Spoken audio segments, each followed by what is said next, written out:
What's up, YouTube? What's up, gentlemen? What's up, ladies and gentlemen? We got a full house in here today in the 307 Project studio. We're coming at you live on YouTube, but we got Chad, your host, in here. We got the tech guy back here behind it. Y'all know you've never seen the tech guy before. He doesn't have a camera trained on him. And we've got Sherbet Green over here on the couch. And then we've got Miss Brooke. Oh my gosh, Brooke kind of changed it up a little bit, son. Switching it up. That's where Brooke usually sits on the podcast. We got a special guest for you guys today, Evan Slaughter, Fit to Serve. We've spent all morning out doing some fun projects with Evan. It was really cool for me today to actually get to do some comedy type content, right? It was really cool for me to be able to get to watch you work, Evan, and to see how your mind ticks, how you flow. And dude, you're the real deal, man. You're the real deal. I was wondering, because I'm a big fan of Evan's. All right. I found Evan on Instagram. I don't know. It's been months ago. Somehow, all right, I found this dude and his stuff like stood out. It is unbelievably funny. Like, it will make your day. It's so good that I immediately then had to go and share it with Brooke, my wife. And of course, she loves comedy type content over everything else. That's her lane, comedy and animals. And then she fell in love with Evan. We've been following him for a long time, watching his stuff. And it's always intriguing to me because you think somebody that's this funny, somebody that's this good at what they do, they've got to be acting. He ain't acting, man. He's the real deal, dude. Like, he showed up this morning and it's like, okay, this is legit, man. And so thank you for being on the podcast today, Man, brother. I'm honored to be here. I don't know how to take that, if that's a compliment or not. Oh, big time. I'm just kidding. That's how I do it. That's how I'm comfortable making these videos, man. And I think that's why they have success, is because I don't have to act, through that process. So I appreciate it being here and looking forward to spending more time with you guys. Yeah, it was a lot of fun this morning. And I was glad the tech guy did pretty good this morning. He's been slipping here lately, dude. I know, Chilla, you don't know what's been going on around here. You live kind of way up north and you kind of do your own thing during the week, run the store. And the tech guy has been slipping this past week or so. It's turkey season. And, he's been doing this turkey hunting thing. The Joker has missed phone calls that have been on the schedule, completely forgot about them. Chad missed that one too. Well, yeah, but I'm not the tech guy. It's not my job to remember phone calls. I wasn't aware of this. I'm glad you're making me aware. Go ahead. What else? So he missed that. Just the other day, him and I had a kind of a deal, a money thing worked out, and we had squared it away. Just this kind of money deal between us. We had squared it away months ago. Well, he's getting ready to paint his truck, and he sends me a text, and he says, "Hey, Bubba, can you bring me that money you owe me? Because I'm getting ready to buy the paint stuff for my truck." I said, "Well, I'll bring you some money if you want me to, but I thought we were squared up on that kind of months ago." Mind you, he did still also owe me money, but just not that. This Joker was trying to dun me for something I'm talking like thousands of dollars that we squared up on a long time ago. And here I thought Blake was a good guy just from meeting him this morning and all the work he did on the videos this morning. I thought he was a good guy. Yeah, he'll trick you. Yeah, I'll show you real quick. Wow. You better watch it. He usually is, man, but I'm going to tell you, turkey season does something to that Joker. Yeah, I ain't studying this work stuff this turkey season. I mean, all this stuff just kind of had to go on hold because, you want to learn something. it's turkey season, and old boy got plans in the morning. Wow. And this weekend, I ain't gonna be able to do it. But when I get back, I'm gonna have to go turkey hunting. You know, this work stuff's got to pause. He'll probably have some collapsible shotgun in his backpack on the basic course this weekend. Or I might twist my ankle tomorrow. Yeah. Well, me and Chad we'll deliberate on what you're going to face, the consequences you're going to face due to that. Because Listen, y'all can't deliberate on nothing because I'll shut this unit down. no, man, It's already shutting down. the last 2 months you've already been on half pay and extra duty, so we'll just carry that over to the next month. Half month's pay times 2. Yeah. And Well, extra I'm duty. past my probationary period, so y'all either got to fire me or whatever. Evan, I don't know, in the military, I don't know if you ever went through the UCMJ process, but I did. And I know what it feels like to get half month's pay times 2 taken plus extra duty.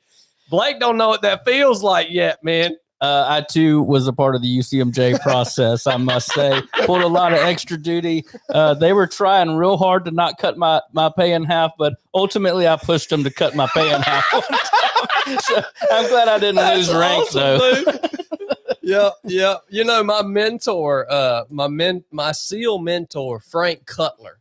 He told me before I ever joined the Navy, he said, dude, you're not a real SEAL unless you get to go through that UCMJ process. And, that's just part of it, man. You got to learn what that feels like. The good thing about it is if Blake keeps slipping and he gets half month's pay times 2 taken, that half month's pay, that goes and it's going to be divvied out between Chili and I. Sweet. So Look, Chad went to calling everybody. He couldn't get me on the phone the other day.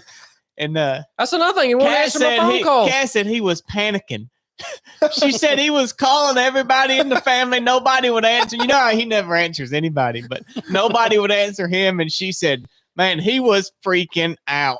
She said, I've never seen him like that. I don't know what was wrong with him. Well, yeah, screw you guys, man. Y'all know I don't have to answer when y'all call me, but when I call you, you're obligated to answer.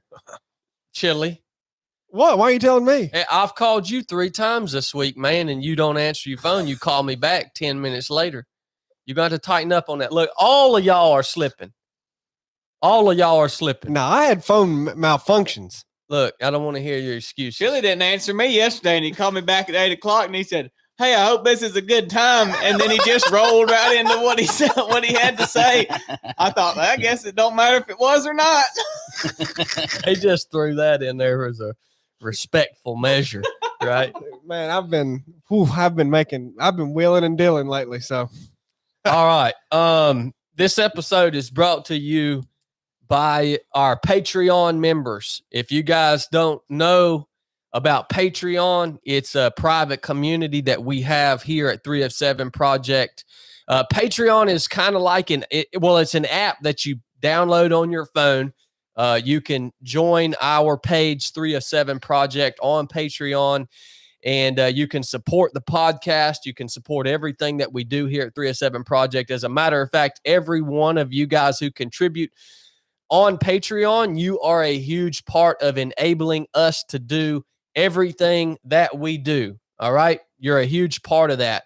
And so over there, we put out as much extra content as we can possibly produce. So we have our range series on there, which is about 90 something minutes worth of content out on the range. If you guys like to shoot and you want some good lessons on the fundamentals of marksmanship and gear and that type of stuff, you can access all that on Patreon at any time if you join us.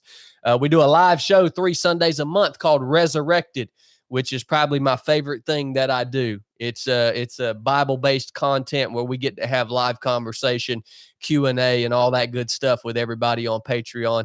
I've got the NUFF Said podcast over there, and it's just a really cool place for us to communicate with each other, for you guys to comment with us and each other. And we're not limited by the social media algorithms. It's not a fan page. It's actually a community. So Patreon, you guys are what makes all this happen. We couldn't put the time into the podcast here if it weren't for you guys.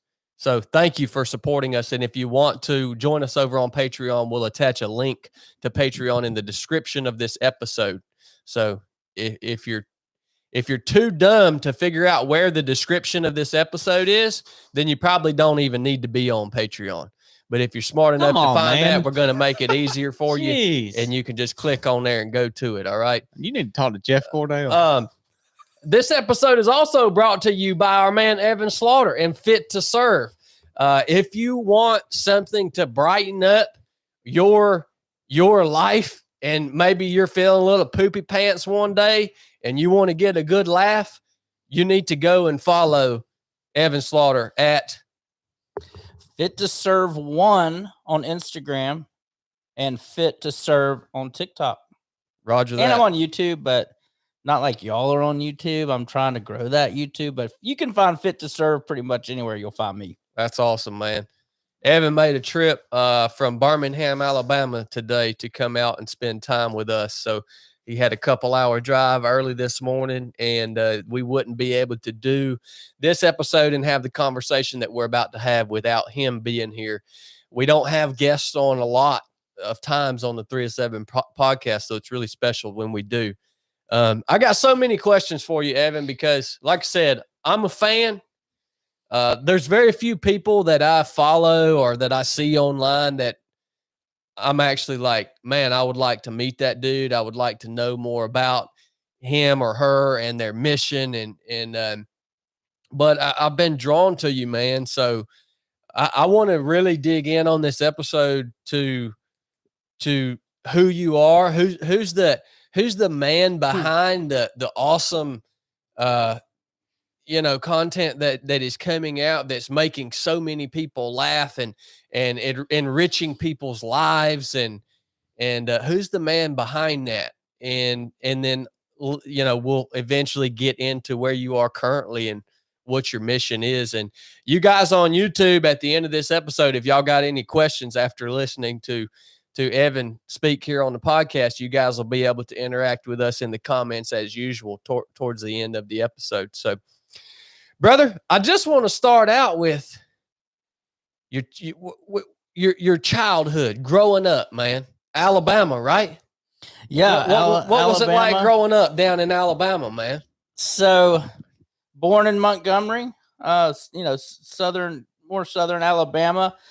Quickly after being born, we moved up to Birmingham, and lived in Hoover most of my life. So, growing up in Alabama was, probably similar to here in Georgia, just typical Southern, lifestyle. Of course, in Alabama, it's like it's decided upon birth if you're an Alabama or an Auburn fan. So we're an Auburn family living 45 minutes away from the University of Alabama. So there was that, growing up a little bit. But yeah, normal childhood, man, was into sports and all that kind of stuff. And then went to college in Nashville for a little while. What'd your parents do while you were growing up, Evan? Were you close with them or? Yeah, so my dad actually, when of course this is kind of funny. I guess birth control isn't what it is now because my mom was on birth control when she had me and my brother, my older brother. I'll be dang. Wow. So surprise, huh? Not only were we a surprise, but we were trying to be prevented at the time is how I like to word it. Mm-hmm. So my dad was working, my family, my dad's sister, so his brother-in-law, they have like a 5,000 acre working farm in Hope Hole, which is right outside Montgomery. They raise cattle and all that kind of stuff. My dad was working on the farm, just herding cattle, raising cattle. And after the two, me and my brother are like 18 months apart, he realized I got to make some money to support this family. So that's when they moved to Birmingham. He went back to school, was working and going to school at night. Okay. To finish his degree. And then he got just a business degree and then started working for an engineering company. And so, yeah, pretty middle-class, normal, lifestyle growing up. How about sports and stuff? What sports did you play? What did you excel at? What did you enjoy? Because you obviously like sports. I I mean, like look, sports. dude, this is my Let gift. them know. This is my gift Dude. from Evan. Me Let them and know. me This is and the Chili coolest and the thing tech ever. guy all got one. This is a pickleball, carbon fiber pickleball paddle. Yes. So I'm not a sports guy. I don't understand. Yeah, we sports. know. Chili here can name every single NBA basketball player. He can Okay. name every single one, their number on their bib or whatever they wear, It's called a jersey, And- Chad. and also where they played college. Now, that's Literally impressive. every single one. He's a walking sports genius. Wow. So what sports wise? I mean, how did you connect with that, man? So my dad, for those that don't know, I'm a fairly short, stocky build, naturally built like my father. My dad was big into wrestling. He was a wrestler growing up. And so I kind of got into wrestling in middle school, but played a lot of baseball up until I was about 15 years old. So Good from, man. What position? I played second base, catcher as I got a little bit older, and then center field as I got even older because I was fairly fast at the time. Okay. So loved baseball. I also played catcher. There you go. A very, very unknown fact about the old bull here. Yeah. I played baseball, the only sport I've ever played for a few years in middle school age. Yeah. And I was a jam up catcher. Oh, come on. By the way, No. I forgot to give y'all's weekly reminder, YouTube. If you think you're training harder than me, you just bull crapping yourself, man. You're full of crap. You think you're training harder than me? Stay on track, You're man. a bunch of dang turds, man. He's got to So, get his, I know. I weekly see yell now out. why we connected. Mm. We were both catchers. Yeah. Elite level athletes. Yeah, for sure. Did you wear, when you were a catcher, did you wear the pads that went on your calf, the knee savers? Yeah, he's not a wuss. It was always a dilemma. I didn't even wear a Chad chest did. protector. You didn't. I'm just kidding. It was always He didn't wear a glove, man. dude, it was always a dilemma, of whether to wear those or not because they were more comfortable, but kind of like if you wanted to be hardcore and you wanted to be fast and move, you couldn't wear Those are for wusses, man. those things. They're knee savers. Yeah. I do have a funny story about catcher in Little League, though. It was a dads versus the kids, pre-start of the season game, practice game. So the dads would come out, they played with us on the field, and it was kind of us versus the dads. And they had a dad as the all-time pitcher for both sides. All right, so I'm playing catcher.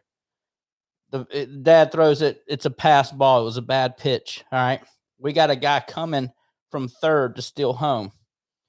Just as the catcher should, I take my mask off, go back to retrieve the ball. Pitcher's supposed to be at home plate, and I throw it to home plate. He catches it, tags the guy out, right?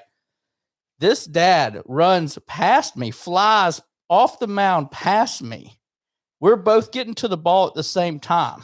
He turns around and to throw it, thinking I'm at home plate for some reason, and hits me smack in the face.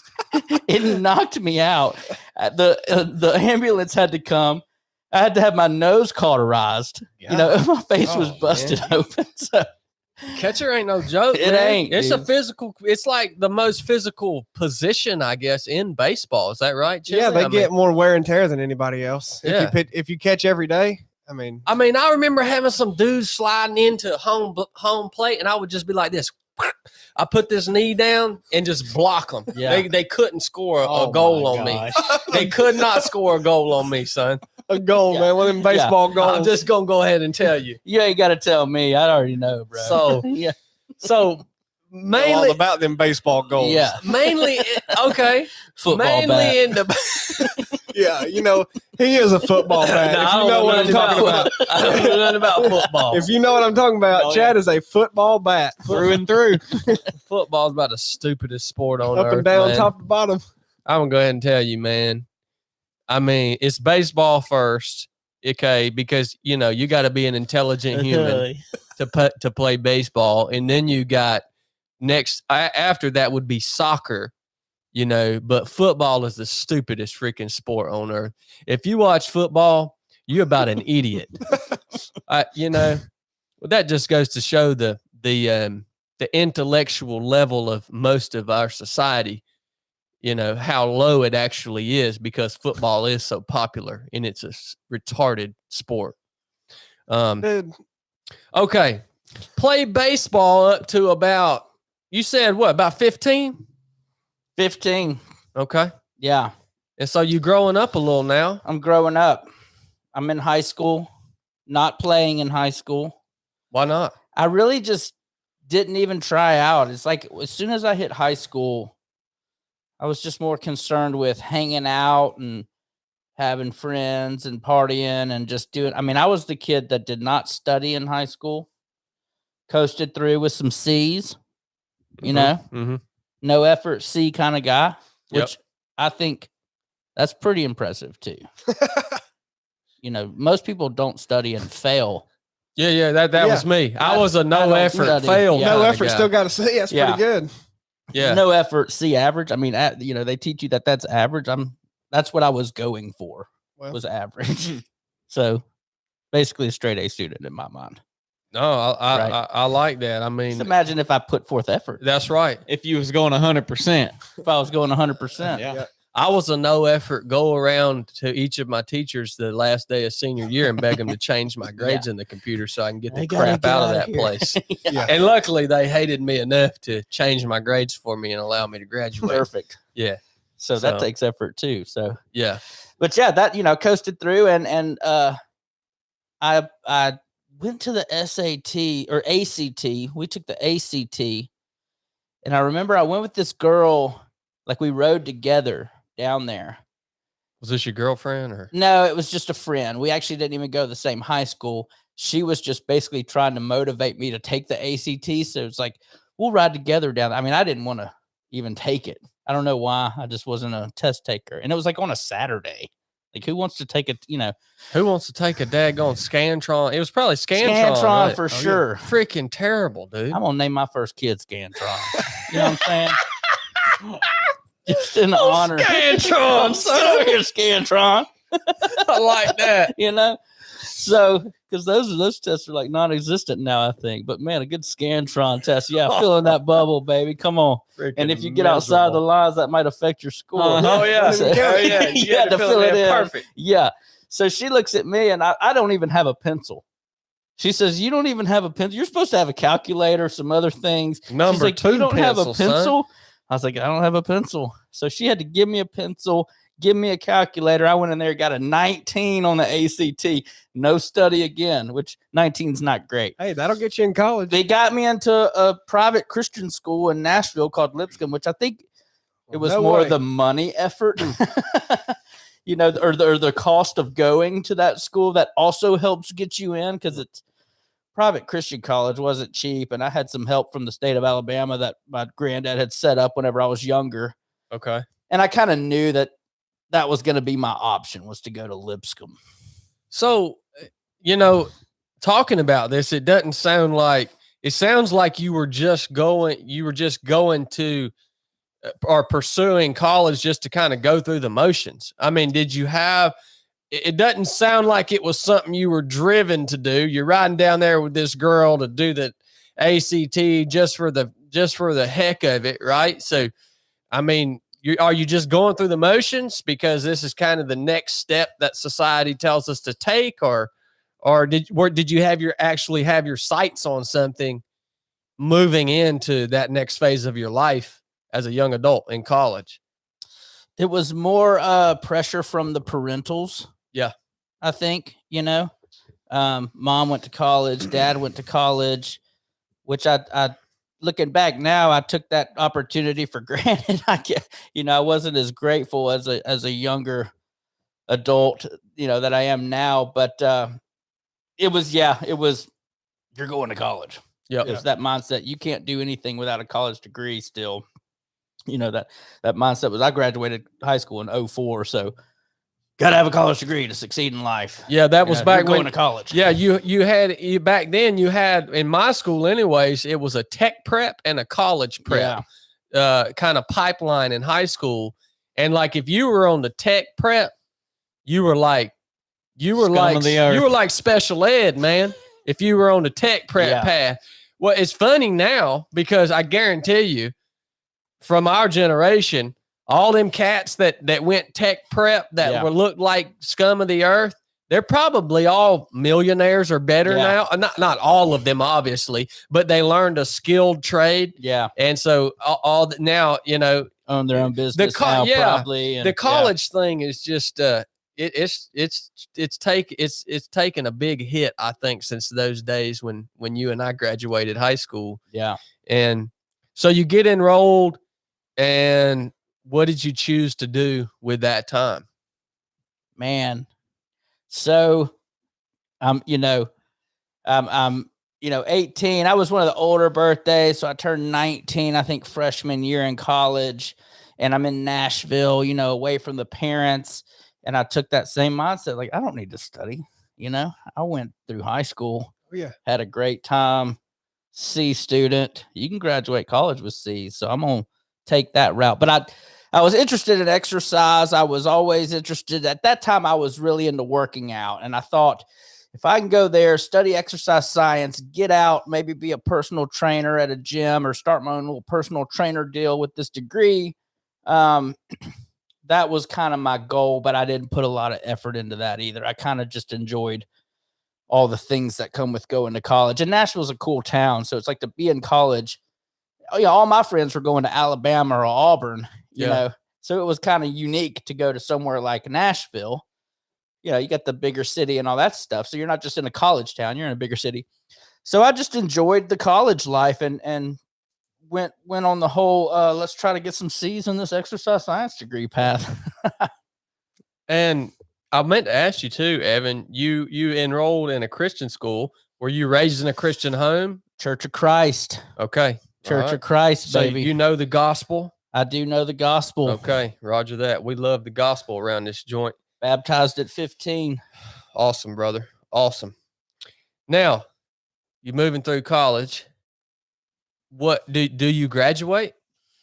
So I did 2 years up there. Now this is, you got to think. I mean, this school is really a predominantly Church of Christ, very conservative Christian school. It's small. The class sizes were smaller than my high school. I went to Hoover High School, pretty big high school. And we partied hard in high school. You get up here to this private Christian college and you're meeting a lot of people that were very sheltered through their high school years, like went to private Christian high schools. Yeah. And transitioned into this. And they're just now starting to kind of party.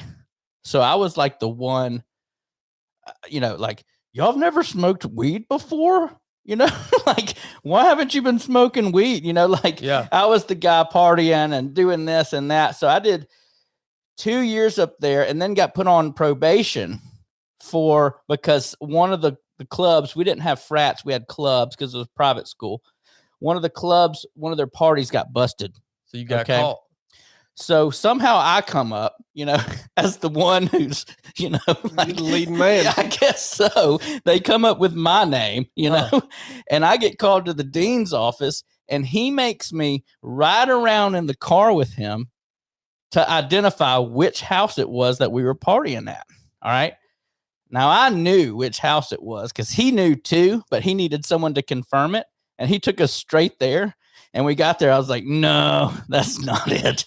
I would have remembered because the back, that was not it. And then I just took him driving around in the car around Cool Springs Mall in Nashville until he finally gave up. So, I was on the probation thing, not motivated to be there. My brother graduated at that time. He was always 2 years ahead of school and me.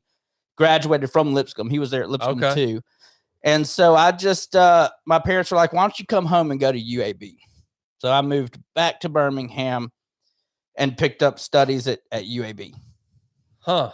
Okay. Now your brother, so he's your older brother then, about 2 years ahead of you. 2 grades, 18 months. 18 months. Yeah. Okay. Now did you guys hang out a bunch or was he kind of, what does he not like to party as hard as you? And yeah. Okay. He's an older brother, which I think there's something to that. Yeah. man of the gospel. You know, there's something to birth order. It's like he just was always driven mentally. You know, now we had a father who when we were younger struggled with alcohol and drug addiction. Who you know owned this business, this really successful business, got into cocaine addiction, took off to South America for a little while, just left us one day when I was 15, my brother was 17, about to move to college, and calls us from South America. Like, he's got his aunt down there. He's putting his aunt into Eric Clapton's rehab center, which is Antigua.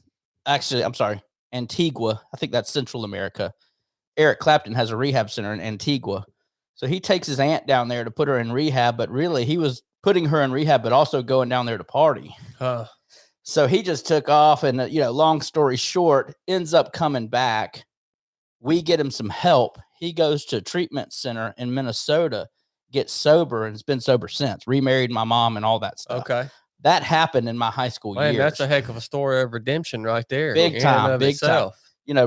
Relationships fully restored now with my brother and his family. And been years since that happened. I was, I think, 16 or 17 whenever he was in rehab.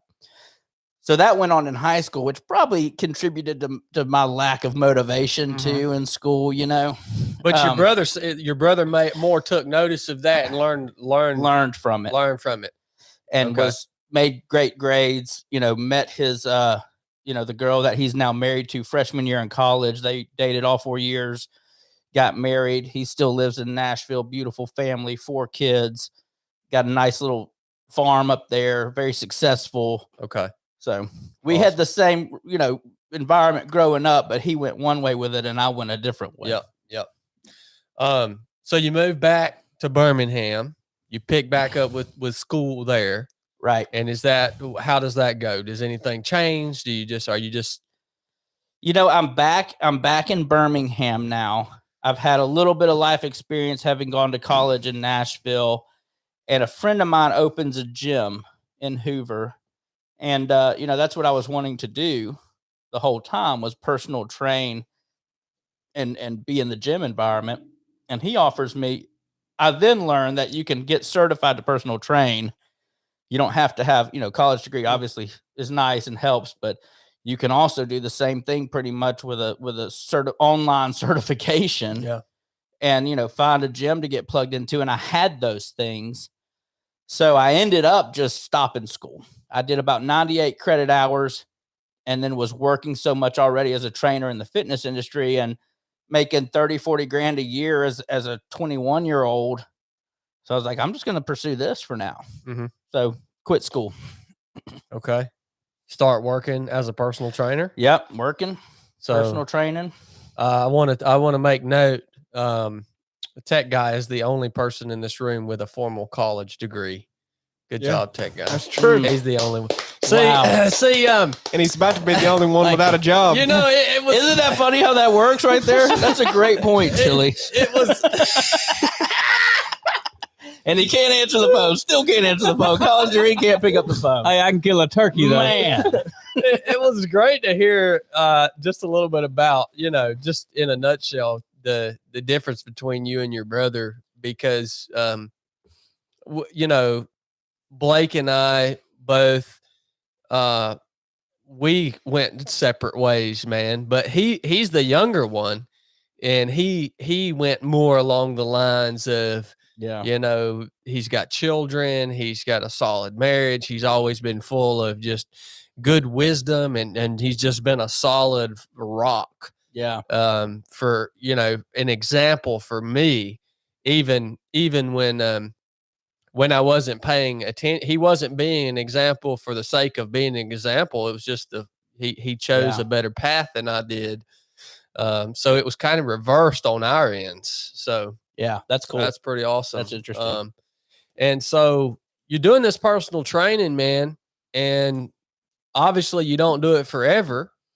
So how long does that go on? Are you enjoying it? And what ultimately makes you decide to go a different direction? So I am. I'm enjoying it. I love it. I'm in really good shape. I'm working out. I'm successful at it. I'm good with interacting with people, which is a big part of the job. So that was going well. The part that was not helping out was my extreme addiction to Oxycontin at this point. No kidding, man. Yeah, I got started messing around with some guys and got hooked on opiates, and I would be like the guy that's like, personal training clients and then like snorting oxy in the car in the parking lot and come back in and, personal training clients. So I started to struggle with drug addiction myself. Wow, man. Wow. I understand addiction from the perspective of somebody watching it. My wife's in recovery.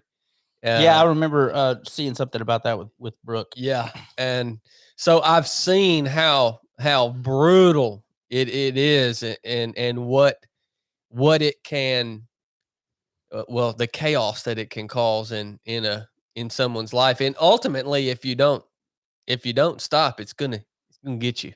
It's gonna take you out. It's one of the most powerful force I've ever seen on earth. Yeah, it's unbelievable. It's demonic, is how I like to.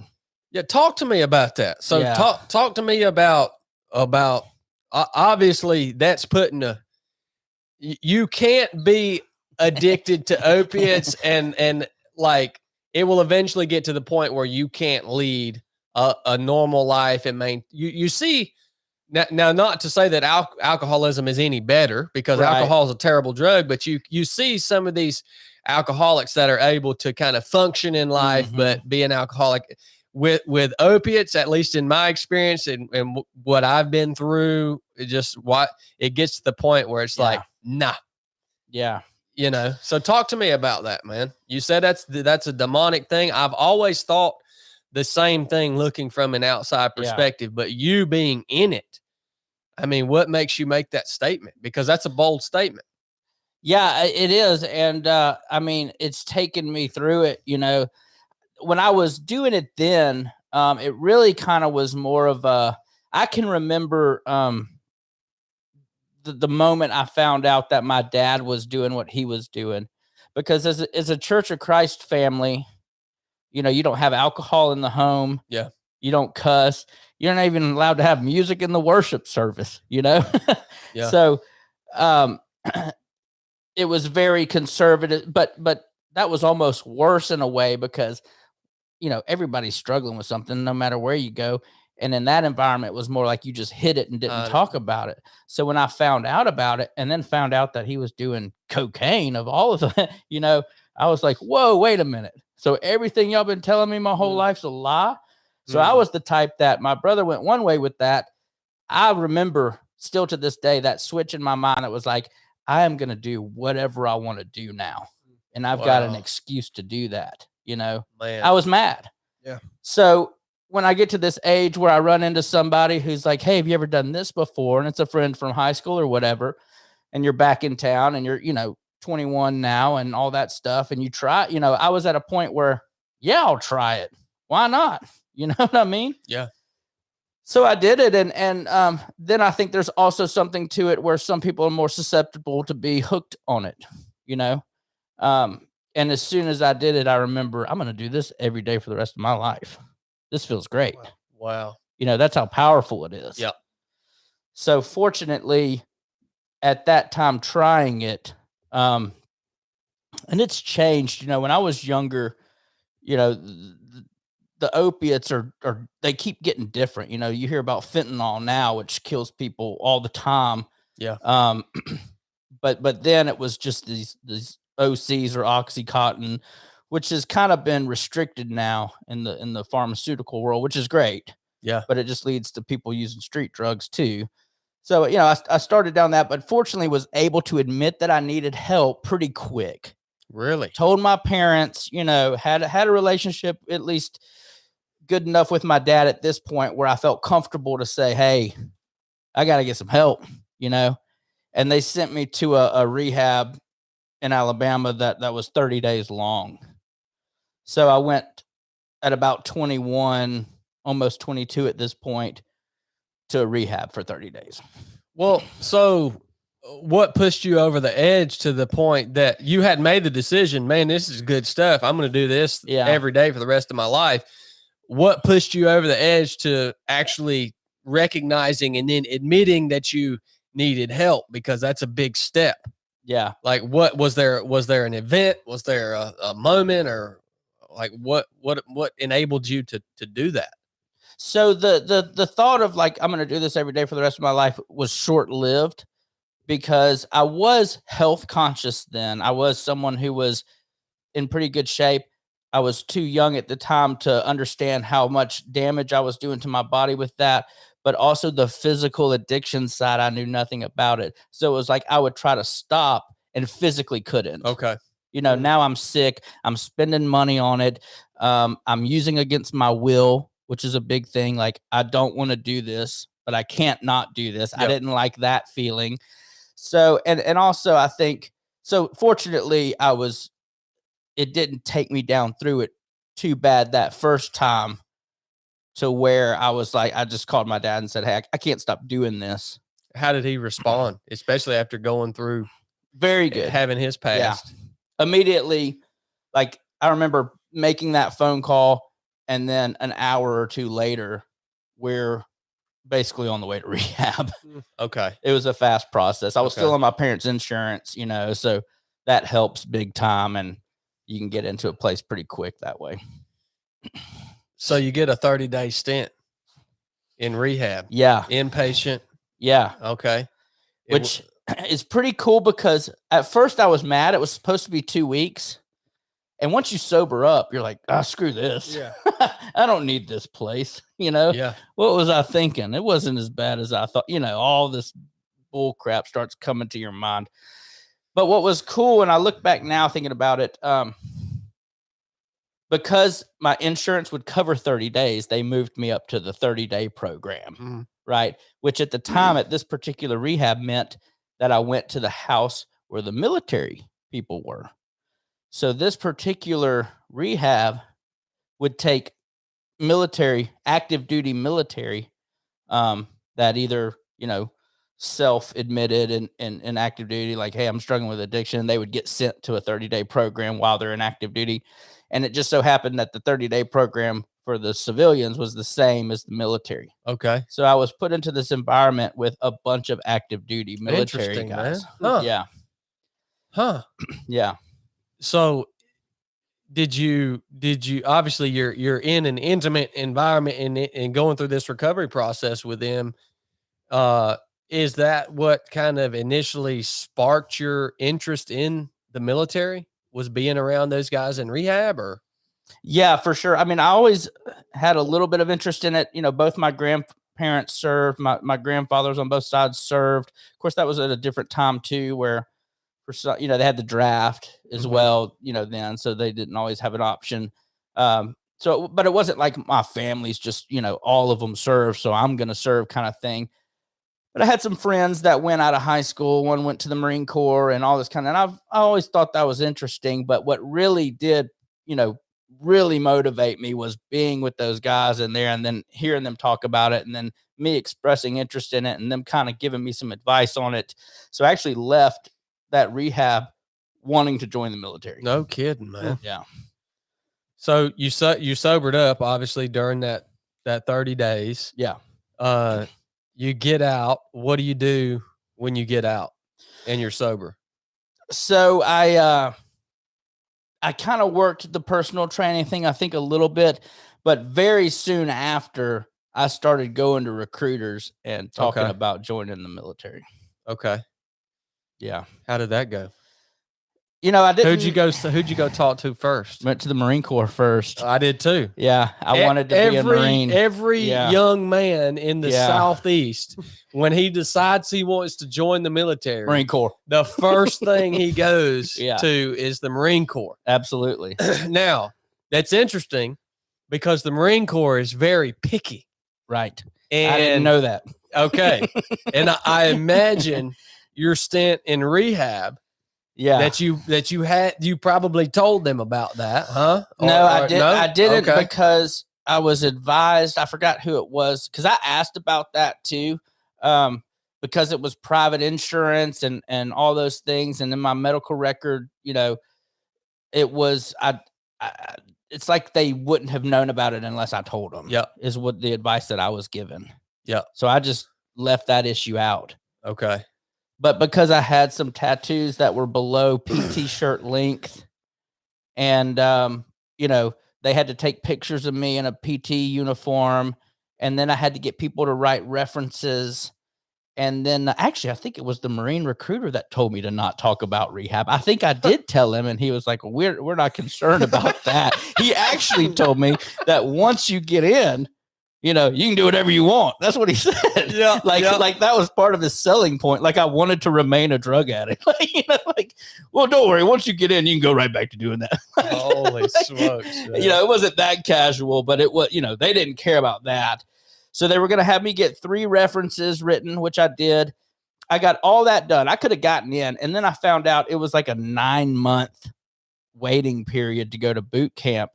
And I was the type, I went in literally thinking like, I go in, you know, they're honored that I'm walking in to voluntarily join the military. Here I am, you know, military. You're welcome. Yep. You know, I want to sign my paper and leave on a bus tomorrow. Yep. That's my mindset. That was mine too. That's what I thought was going to happen. So when I found out it was 9 months, I was like, well, I don't even know if I want to be in the military in 9 months. You know, I need to leave now before I change my mind. So I went to the Air Force. I knew I wanted to have a combat MOS. I didn't know much about the military, but I was always that guy. I was like, if I go in, I'm going into combat. You know, that's me. You know, I'm not going to be no cook. I'm going into combat. And so I went to the Air Force and talked about their pararescue program. And then it was like the Marine Corps recruiting office was the only place that was separate. You know, I went to, when I drove to go look at the Air Force, it was like Air Force, Army was next door, Navy was next door. So I just jumped right into the Army office and started asking about joining the infantry. And, you know, took the test, the ASVAB and all that with them, found out it would be about three months after signing that I would leave and join the infantry in the Army. Wow, man. Yeah. Coming right out of rehab like that. Straight into the Army. Yeah. That's a big transition, man. Right. Yeah. Holy smokes. So yeah, that must have been an impactful time. Spending time with those active duty guys. Oh, for sure. Rehab. Yeah. Yeah. Yeah, that's huge, man. So the Army decides they'll take you. Right. You ship out. Yeah. What was Army boot camp like for you? I don't know anything about Army boot camp. It was good. So we call it basic training. So there's the difference there. Oh, you know, dang, man. Yeah. We don't even call it boot camp. Well, in Navy boot camp, you mainly learn how to fold clothes, march, and sew, and that's Navy boot camp. Fold your sheets. Yeah. Yeah. So the Army infantry is a little bit different, where most like every other MOS, I think, I could be wrong on this, but it's like 8 weeks of basic, and then you go to your MOS detail, which can be a few months, you know. Infantry is 14 weeks straight. So you go to Fort Benning, Georgia, and you do 14 weeks, and then you come out an infantryman. And there is kind of a transitional period from basic to infantry training, but there's really not. I think you get a weekend pass, and then you come back and you go right in infantry training. And so what they're teaching you is different, but you're pretty much doing 14 weeks straight. And I thrive in that environment. You know, the yelling in my face, you know, I expected that. The, you know, being belittled and cussed, you know, all that stuff I knew was going to happen. You know what I mean? The drill sergeants even liked me. You know, I was in good shape. I was the 3rd highest PT score in our basic company at the time.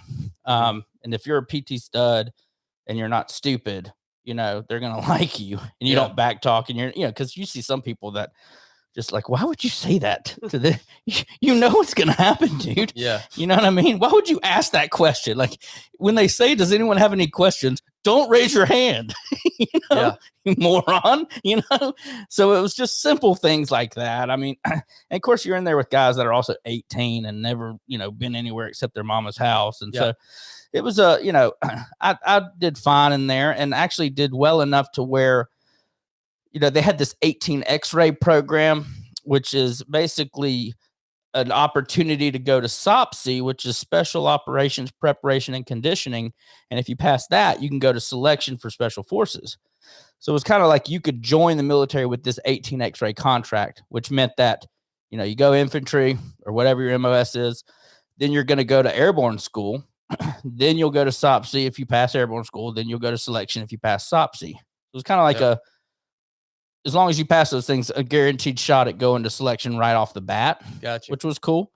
And so several guys, after being in infantry training for 14 weeks, they dropped their 18 X-ray option. They're like, I don't want to do this anymore. So there were 3 contracts available, and they offered them to the 3 highest PT scores. And I was the 3rd highest PT score. And I really wanted airborne school, you know, so I took it and got the 18 X-ray contract while I was in basic. Okay. So that meant as soon as I graduated infantry, I got, you know, said hey to my parents for a few minutes, went to the other side of Fort Benning where they have airborne school. Dude, I heard that. And went to airborne school. I heard that school is freaking miserable, dude. Fort Benning, static line, airborne school. I've heard so many horror stories about. Did you not get to go to airborne school? No. So when I joined the Navy on a SEAL contract. And so by time I made it through boot camp, buds, we took our jump school in SEAL qualification training. Okay. By this time, the Navy had developed their own jump school. So it was all in-house. So we learned static line, and this was all taught by civilians.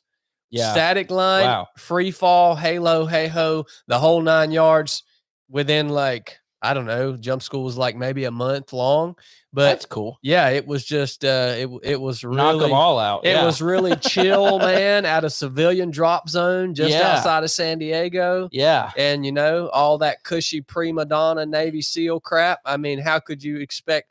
But they used to send SEALs to Fort Benning. Right. And I have heard about that school, like you're up at 3 hours before sunrise, you're jocking up with company your runs, and you get your static line shoot on, then you got to go sit on a bus somewhere or on a DZ for hours, all jocked up before, and then doing just, I've heard hundreds of reps of PLF and all this.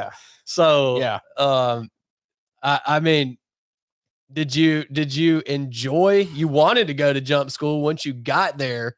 Did you actually enjoy the experience, or was it frustrating? Well, so I was so green in the military. Yeah. Then too, I had no time in a unit, no time in a regular, you know, I was just right out of infantry school, you know, training, you so know, that's all you knew. That's all I knew. And so it really wasn't that bad that way, but you would get guys like Marine Recon guys that were having to go to airborne school. Some SEALs probably were in our class too at that time. Air Force, whatever. You get a few of them that are higher ranking and all that stuff that hated it because, I mean, all the things you said, I mean, like every time you left the company area and came into the company area, you had to do 7 dead hang pull-ups and like airborne at the end, you know, and then standing chow, like Marines were getting in trouble for their hands in their pockets kind of stuff. And they hated that because in the Army, you can't, even standing still, can't have your hands in your pockets, you know, so it was very bathed in tradition. It was, which was cool, you know, but it was, you know, airborne school since when they started airborne school, you know, you do the company runs to cadence and of course the long waits with the jump stuff. The thing that was challenging, which I was fortunate enough to skip because it rained that day, was Tower Week, which Tower Week is terrible because of how many injuries occur.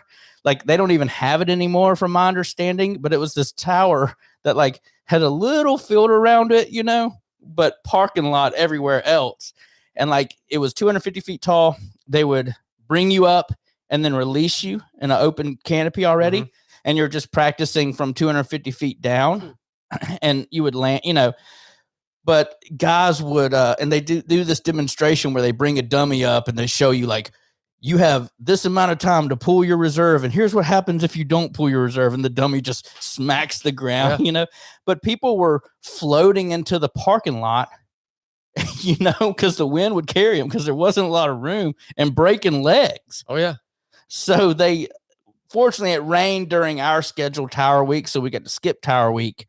And but now, like I said, I think they don't even have it anymore. Well, a lot of people don't understand the difference between.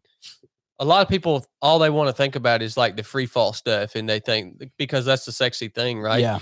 But the static line jumping is actually infinitely more dangerous than free fall. Right. One, because you're jumping out of a plane with a static line chute at a low altitude. Yeah. Always. I mean, what, 1,000 feet? Yeah. 1,200. Yeah, sometimes. 1,200 Yeah. feet. You're jumping out, and you've got a cable that's coming off of your chute that's on your back that's attached to a cable in the actual aircraft. And as you run out of the back of the aircraft, that cable stops and basically deploys your parachute, which is a big round chute that you then have no control over.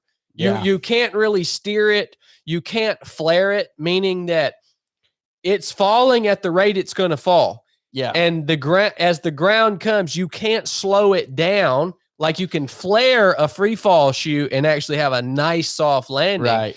This static line chute, you're just dropping like a sack of potatoes, man. Yeah. And you have to land a certain way. It's called a parachute landing fall. Right. Feet and knees together. You land and roll. If you Keyword fall. it's a controlled fall. Controlled fall. If you don't do that, you're going to break your legs. Yeah. It's that bad. Yes. And another thing about static line, the reserve chute is right here on your front, right? Yeah.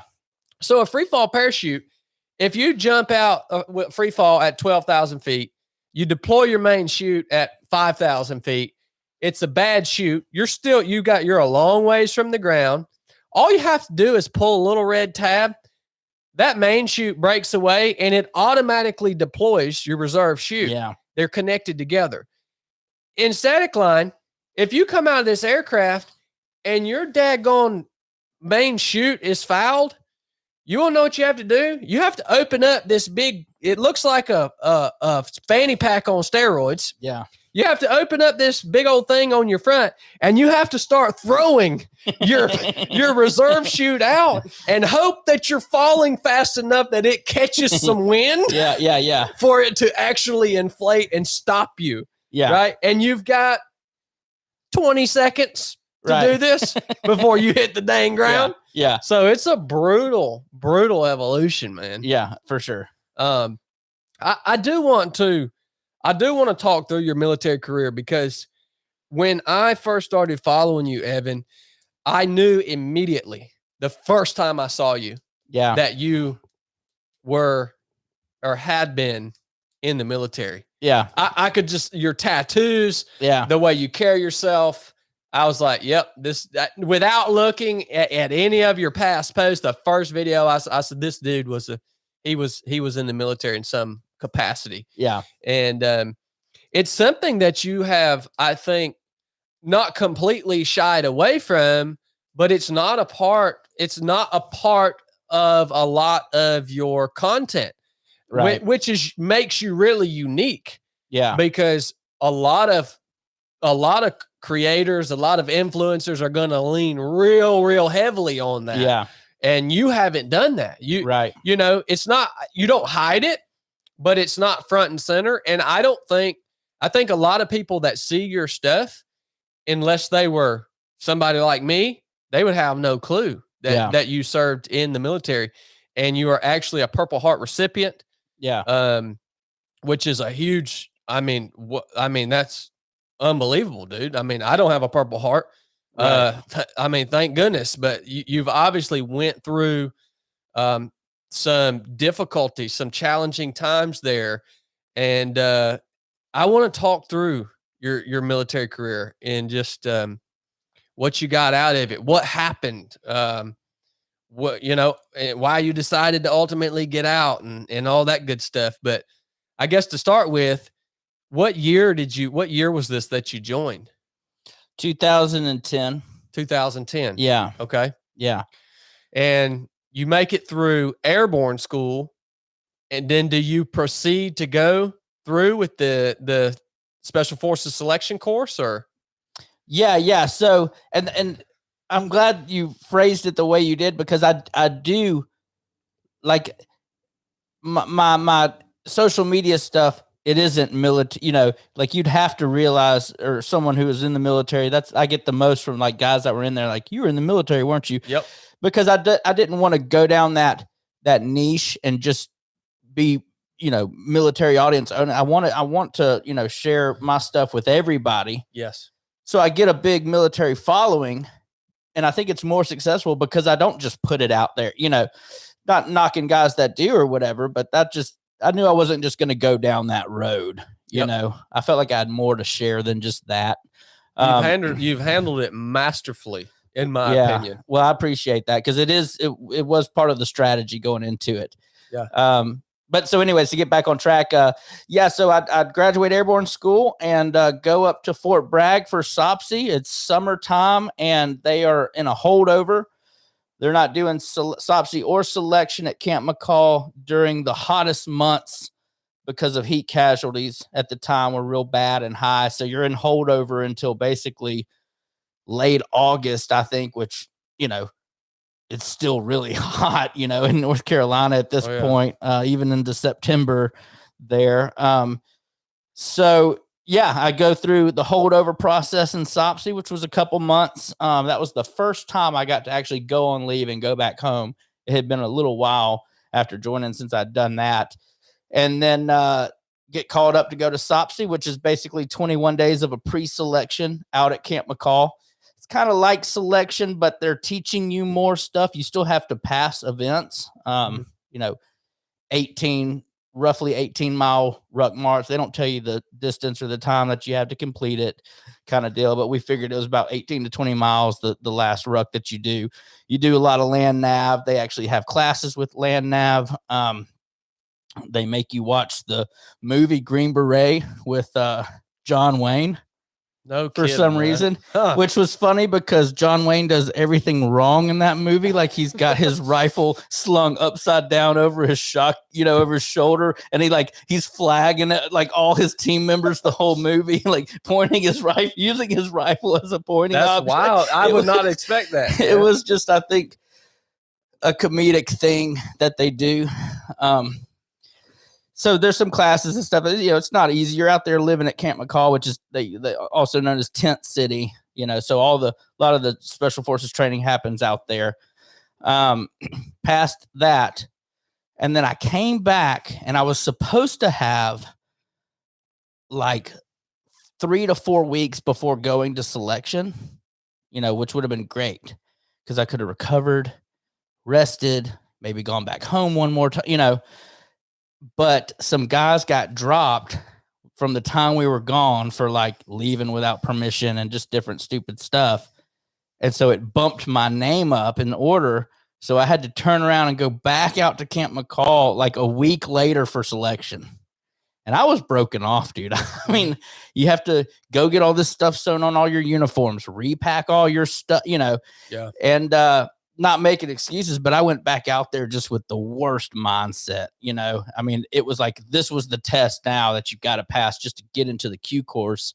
And I wanted more time to be ready for it. So I go out there and fail the last ruck by like 5 something minutes and get dropped from the course. No way. But it was I was a non-voluntary withdrawal, meaning I didn't quit. Yeah. Which meant I could try as many times as I want to. But in the process, I came up on orders for a LURS unit, which is long range surveillance.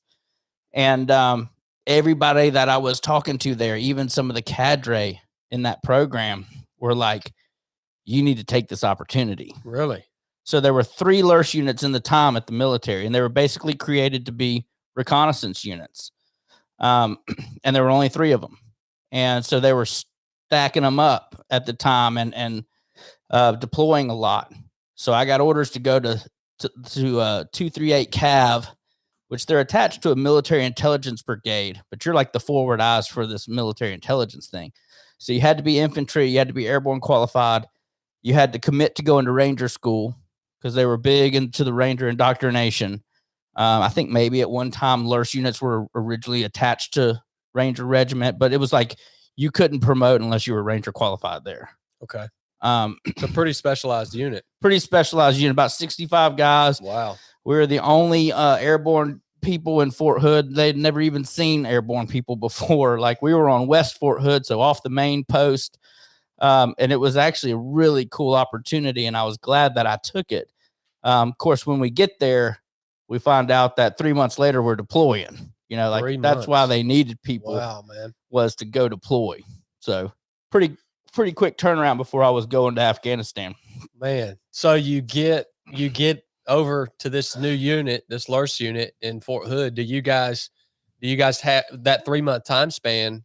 What are you guys doing? Are you guys training? Are you getting ready? Do you know what the mission is?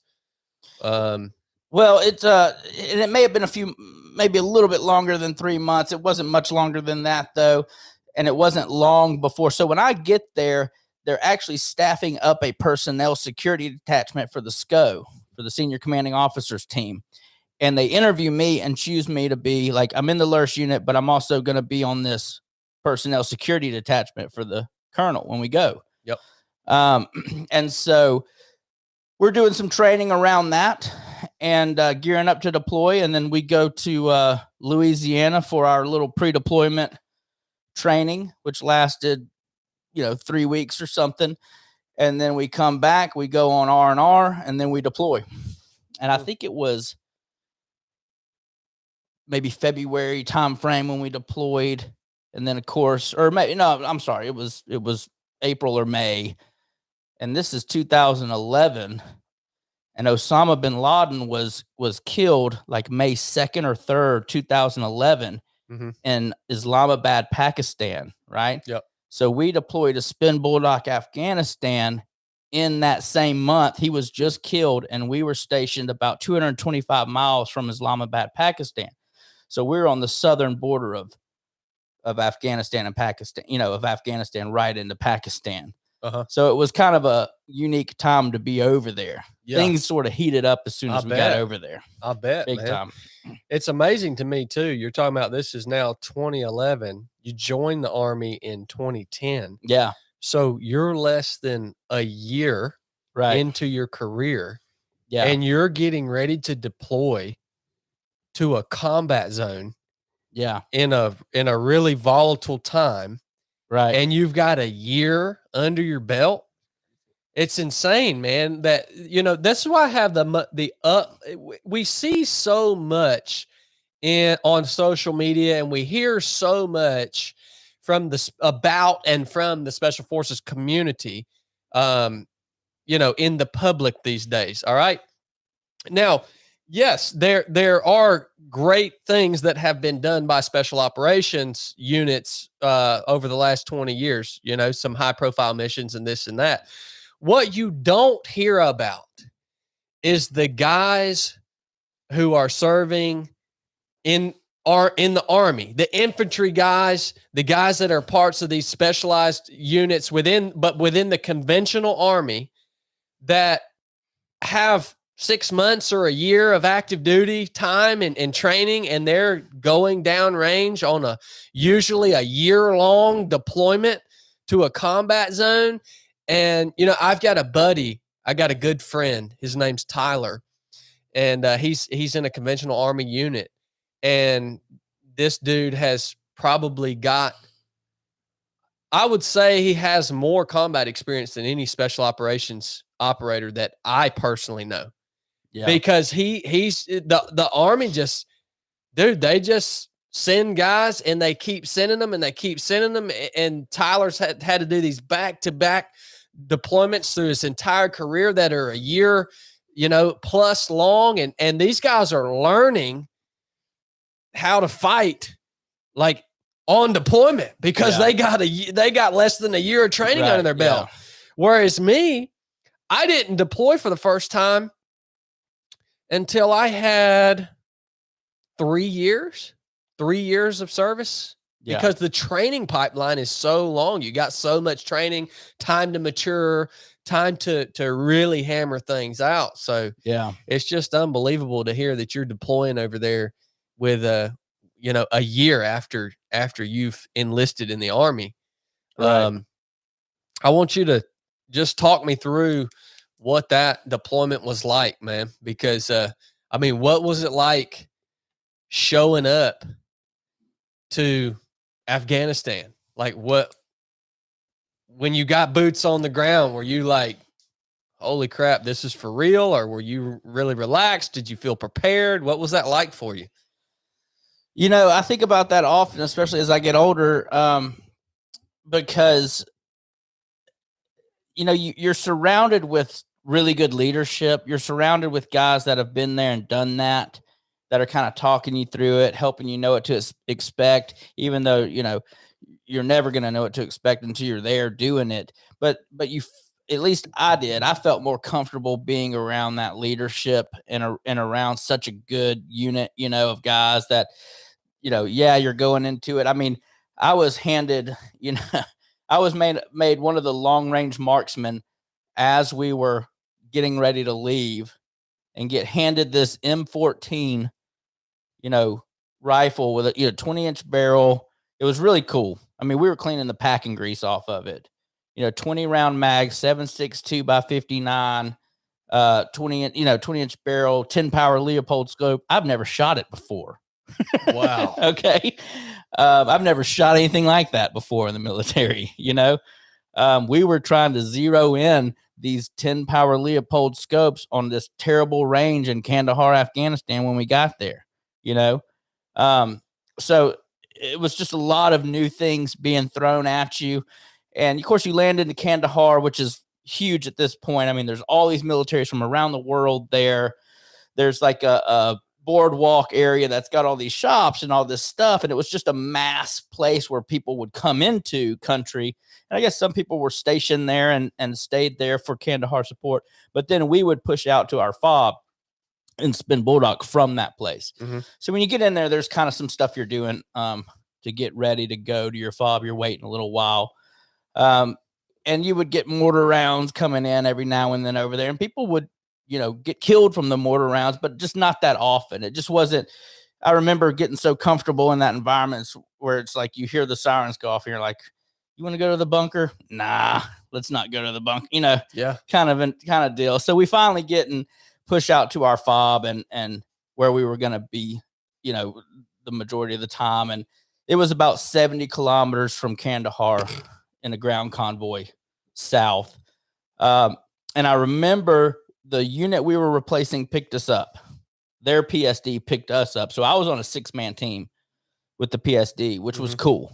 Because, we got to do a lot of stuff, and we were always like first to have the information, and all that kind of stuff. So it was cool because you're going with the senior commanding officer places, he was a lieutenant colonel. So since we were a Cav regiment, he had a colonel that he answered to, but we answered to the lieutenant colonel. So, and he was cool, Ranger guy, wanted to be at every mission, every firefight, everything, he wanted to be there kind of guy. So a solid dude then. Solid dude. Awesome, man. Yeah, it was cool. Sergeant Major was good. And so we're driving with the PSD that we're replacing, and they're telling stories of hitting IEDs, And I remember hearing that thinking, God, they hit an IED? Of course, we're in Afghanistan and they're all over the place. But it just became real at that moment that, like, people are going to die here. People are getting injured. We're at war. Like, especially in that drive, it was like, okay, we're in a place where we're at war with some of these people here. Yeah. Yeah. They want to do harm to you. Right. Yeah. And that became real kind of on that drive into Spin Bulldog. Man. Once you get out to the FOB, what's that like, moving from that kind of controlled environment in Kandahar to now getting out to your ultimate objective where you're going to be operating out of? What's that FOB like? What's it set up like? And then ultimately, what is the mission? What do you guys start working? It was really cool. It was small, but not too small. We had a little, it was of course tents for everything basically, but some of them were larger structure type tents like the chow hall and that kind of stuff. So there was a place to drop your laundry. They had some decent internet service on there, but it just wasn't huge. So when we get there, it's funny because I think about it now, like it seems like most of the attacks and most of the stuff that would happens in the transitional periods. Mm-hmm. So a unit's going out and a unit's coming in, and they're going to test us. Yep. And they're going to kind of claim their stake as, this is who we're fighting. And this is, and so they just saw it as a good opportunity to attack. So pretty quickly within us getting there was a lot of combat. Mm-hmm. Someone ran a vehicle-borne IED into a gas station right outside our fob and blew the gas station up and attacked a bunch of locals. And they were bringing the locals were flooding to our fob for help because they don't have any medical services. And so that was the first time I had to deal with dead bodies, dead bodies that were charred up so bad that you couldn't identify them. Like I remember having to guard bodies to keep the locals from taking the bodies so we could find out if they were American or not. Mm-hmm. So that happened like a month into being in Spin Bulldog. And then it wasn't long after that when we get a call that we've got a KIA. So now one of our units, one of our guys has been killed in action. Operating out of that same fob? Yeah. Okay. In our LURS unit. Wow. Okay. So I'm on the, the SCO wants to go, right? It's our first KIA.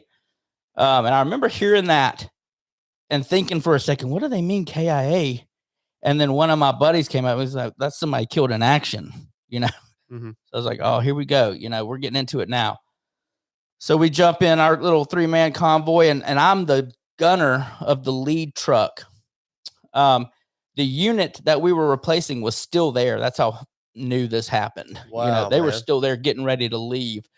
And one of the guys who was like the platoon sergeant from the other PSD came and he was like, I'll drive for you guys because I know exactly where this is at. So he swaps out with my buddy who was supposed to drive. All right. And this dude was bad to the bone. I mean, like deployed with Ranger Regiment, was in Ranger Regiment most of his time, and then was with this LURS unit at Fort Bragg. And I mean, he'd been in combat multiple times. He was awesome. So he's driving us and we go out there to provide security and help for this KIA, because usually you're thinking they hit an IED. Now where's the ambush? So we come to provide some security. And we're crossing up over a wadi and I remember he was driving super fast. And like I said, we had a mine roller attached to the front of the truck, which is, digging through the sand to try to prevent IEDs from blowing up under our truck. At least it would hit the mine roller and blow up in front of us. So, and I'm on a stand-up turret on a gun and I'm short. So I'm standing on these ammo cans and I'm hanging on for dear life up there, bouncing around, and this dude's flying. And we go to cross this wadi and then boom. All I remember was chemical burn, unconscious for a second, waking up, trying to figure out what's going on. There's smoke all in the cab of the thing. The mine roller's been blown off the front of our truck. And the platoon sergeant in the TC seat is saying, contact IED, contact IED. So we just hit an IED, right? The driver starts backing the truck up. And as he's backing the truck up, he loses consciousness and goes out. That was, come to find out, his second time to hit an IED in country. And he had just swapped out my friend who was supposed to be driving. So I look down and I'm thinking, am I okay? And then my left leg, I could barely stand on it at the time. And we get medevaced back to base. And when I get there, they fly off the guy who was driving. I still don't know what happened with him. I mean, I know he was alive, but I think he had some pretty bad TBI from that. Yeah. And then come to find out, I had dislocated a tendon in my ankle and was banged up, but was roughly okay. I couldn't really stand or walk at the time. But after the smoke cleared, I find out my ankle's jacked up. They want me to go to Germany to have surgery on it, or that's an option. And I turn it down to stay in country because I wanted to stay the full deployment, and talked with the medical staff. And they said, that is an option. You can let your ankle heal how it is. And a lot of times that's better than having the surgery, because the surgery can be pretty sketchy. So yeah, we hit an IED, and I'm 3 months in the country at this point. Man, and how long did this deployment last? We were the last 12-month deployment before the 9-month deployment rotation started. So Holy the unit smokes. replacing us was a 9-month deployment, but So- we were 12. So you're 3 months Yeah. in. You got 9 to 10 months Yeah. left out here. You choose to stay out there, Yeah. and you have your lead vehicle, convoy, your vehicle hits an IED. I just can't imagine like how do you overcome that? Like after going through that, like actually hitting an IED, like realizing that, oh heck, not only taking an injury, get a concussion plus the injury you had, but then realizing like, wow, my life could be over at a split second and I can't see this coming. Like I can't fight back against this threat. I can't imagine how much stress that puts on you mentally to then have to go out into that environment over and over and over again for 10 months after that happens. I mean, how did you keep go? Like what was driving you to keep going? Because that's got to be, Yeah. I mean, I've never experienced that before. So It was, you know, I think a lot about that. I was young, and I was real, strong headed. I think I was, like I said, in really good shape physically. I was there doing what I wanted to do. Like when I joined the military, I remember thinking, I want to deploy. Like Yeah. I want to go to combat. I want to do these, and then of course you go through some stuff and you realize, man, how grateful you are. But, part of me, a lot of times, guys, you hear guys talk about like PTSD and stuff. And I used to think I never struggled with anything like that. And then I heard someone define it like, and I don't want to take anything away from the guy that was killed in that incident. His name's Corporal Frank Gross. He's from Florida, 23 years old, played college baseball, commo guy. But I remember thinking almost that sense of, man, I wish that was me dying for my country, yeah, because you get that sense of, and people might think that sounds weird or cocky or whatever, but it's not, because you almost I remember guys on our team wishing that they were closer to the IED that I hit so that they could get a combat infantry badge and get, the things that come in, because you're there to serve your country, Yeah, you don't want to die, but at the same time, man, what an honor though, too, when you see guys that give their life for that. Mhm. I mean, it is just something that it's hard to explain. So a lot of that for me was the motivation for, like, going home was not an option yeah, for yeah. me. That wasn't a choice. They'd have had to force me to go. Like, I'm staying. I'm in this fight. I'm going to do whatever I got to do to stay. Ask me if I'm okay. I'm going to tell you I'm okay, And I had like a medical boot for a little while, and I would drive. So I couldn't dismount. I couldn't stand up in a turret. I could gun a crow truck, a common remotely operated weapon station from inside the, truck. Yeah. But I did a lot of driving until my ankle got better. And then by the end of the deployment, I was fine. I was running again. I was, sucking it up. One of the things, though, that came along with that injury was, well, now I'm back on opiates again. Oh man, come on. And I didn't think about that. I started taking painkillers again for a legitimate reason. Yeah. Yeah. So whenever I end up leaving country and we go back home, they put me on pain management, and it's right back off to, well, now I'm hooked on these opiates again. Holy smokes, man. Well, first of all, thank you for describing that. What a awesome description and testimony of a true warrior's mindset. Like what you just said about, the way you felt about your teammate that was KIA, and the way you talked about, hey man, you're going to have to run me out of this place to make me leave. I'm in it. I'm here to serve my country. I'm here to do this job. That is a true warrior's mindset, man. I mean, that's a testament to the the man that you are, Evan. That is a testament. Holy smokes, the man that you are, to just describe that mindset and where you were at and what you were thinking and how you pushed through that situation. What an encouraging account. And I love hearing that, man. I love hearing that. Let's take a quick break and we're going to come back in and I want to pick back up on what happens on the backside of this deployment, man, because sounds like we got a story to talk about there. Yeah. All right. Man, thank you for sharing all this with us, Evan. Is that going okay? Yeah, man, it's awesome. Good. What's the YouTube do? I guess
YouTube, chill out. We'll be back on in just a second. Y'all shut up. Stop your complaining.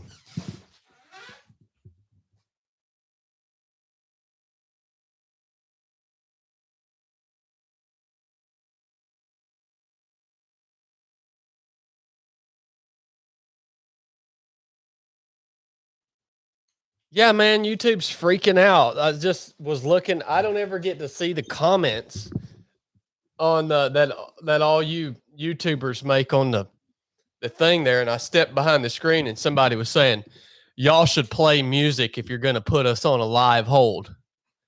Screw you, dude. What the crap, man? Get on them, man. Tell them they don't. I'll whack you upside the head with this pickleball paddle, son. They don't tell you how to run your podcast. No, man. This is my podcast, man. Right. Brooks on there commenting. Oh gosh. I would hate to be the one that has to watch the comments that come through on She there. said, Brooks said you have an overactive grundle. I mean, well, No, man, we got that grundle stretched out this morning, son. Yeah. The flow is good. The blood is flowing, son. You can feel it when you've got your grundle nice and exposed. I mean, you can just feel way more flushed. The skin's lighter. I went over there and greased mine during that little intermission. Hey. She greased it up. Normalize proper grundle care. Hashtag normalize proper grundle care. You know? All right. Well, let's jump back into this, man. Year-long deployment. Is that where you got your Purple Heart? Yeah, From so that it was IED from that incident? IED incident. Got it overseas. and was one of the only battlefield promotions over there, which was pretty cool. Wow. So yeah, I got the combat infantry badge, the Purple Heart, and a battlefield promotion after that. Man, It was cool. we get back home. Pain management. Yeah. Do you immediately, like, what are you thinking? Do you immediately know, all right, this is going to turn into an issue, or are you kind of denying it for a while, or what happens? So, you know, I think a lot of things played a role there. I remember coming back after that 12-month deployment with, you know, that's a great feeling. You're alive. I was in combat, you know, I received a Purple Heart. I came back with this ego almost that was like, dude, I've done it now. What other 24-year-old can say, or 24 or 25 at this time can say that they've done what I've done at my age? Yeah, you know, not many. I had a pretty big ego from that. I felt like a, you know, pretty bad dude. And so there were a lot of things that started to kind of play a role. Driving became difficult. You know, I start realizing, like, because when you drive over there, you're driving, you know, like aggressively, like you're in combat. Yeah. So I noticed that, I mean, I got like multiple tickets, so many tickets, traffic tickets, that my license was actually suspended. You know, I had a couple speedings in a construction zone. And I just started realizing these things, like, I'm just displaying this behavior. Which I think is normal to some extent. You know, you go right from combat right back into the civilian world. No real transitional period at all. Yeah. So I just had this mindset, like I wasn't even thinking. I felt justified in what I was doing a lot. Taking the pain meds that were prescribed. Yeah. I felt like I should be doing it. You know, I was injured over there. You know, but then it, just like anything else, you know, especially being an opiate addict, it turned into, well, now I'm abusing them. Mm-hmm. And why am I abusing them? You know, what's going on that's making me want to abuse them again, and all this kind of stuff. And so, yeah, I finished my time in the military, just kind of not really doing much after that. You know, there were some good training opportunities, did some really cool things with the LURS unit, but my ankle was getting worse. And every time we would jump, and we jumped a lot, you know, it would just get worse and worse. And I realized that if I was going to stay in the Army, I was probably going to have to reclass and not do something so damaging on my body, which I just didn't want to do. Mm-hmm. So now I start kind of coming up on the end of my career, and I get out of the Army, and I leave the Army to head back to Birmingham, Alabama, and I'm hooked on pain pills. You know, you don't have TRICARE insurance anymore as soon as you get out of the military. So Yeah. From the time you go to join the VA and do that whole process, which takes time, I just came back with a bad pill addiction again. What? So I get what you were saying about your ankle was getting worse. You came to the reality that if you were going to stay in, you were going to have to reclass. What played into you making the decision to close out that chapter of your life? What ultimately made you decide to leave the Army? You know, I think I was really kind of starting just to struggle, like with life in general. Okay. You know, I didn't, a part of me thinks too, like I had that mindset, like my time should have been up in that IED incident. Like I'm on borrowed time now. Okay. You know, I've skipped death kind of deal. And I was living every day like it was my last. And I had this mindset that was okay. You know, I'm just going to do whatever I want to do. Partied real hard, you know, went out to bars a lot, go to the beach, all that, you know, just living this just irresponsible life. And I think I was just really struggling, you know, didn't really have the desire to stay in anymore. Okay.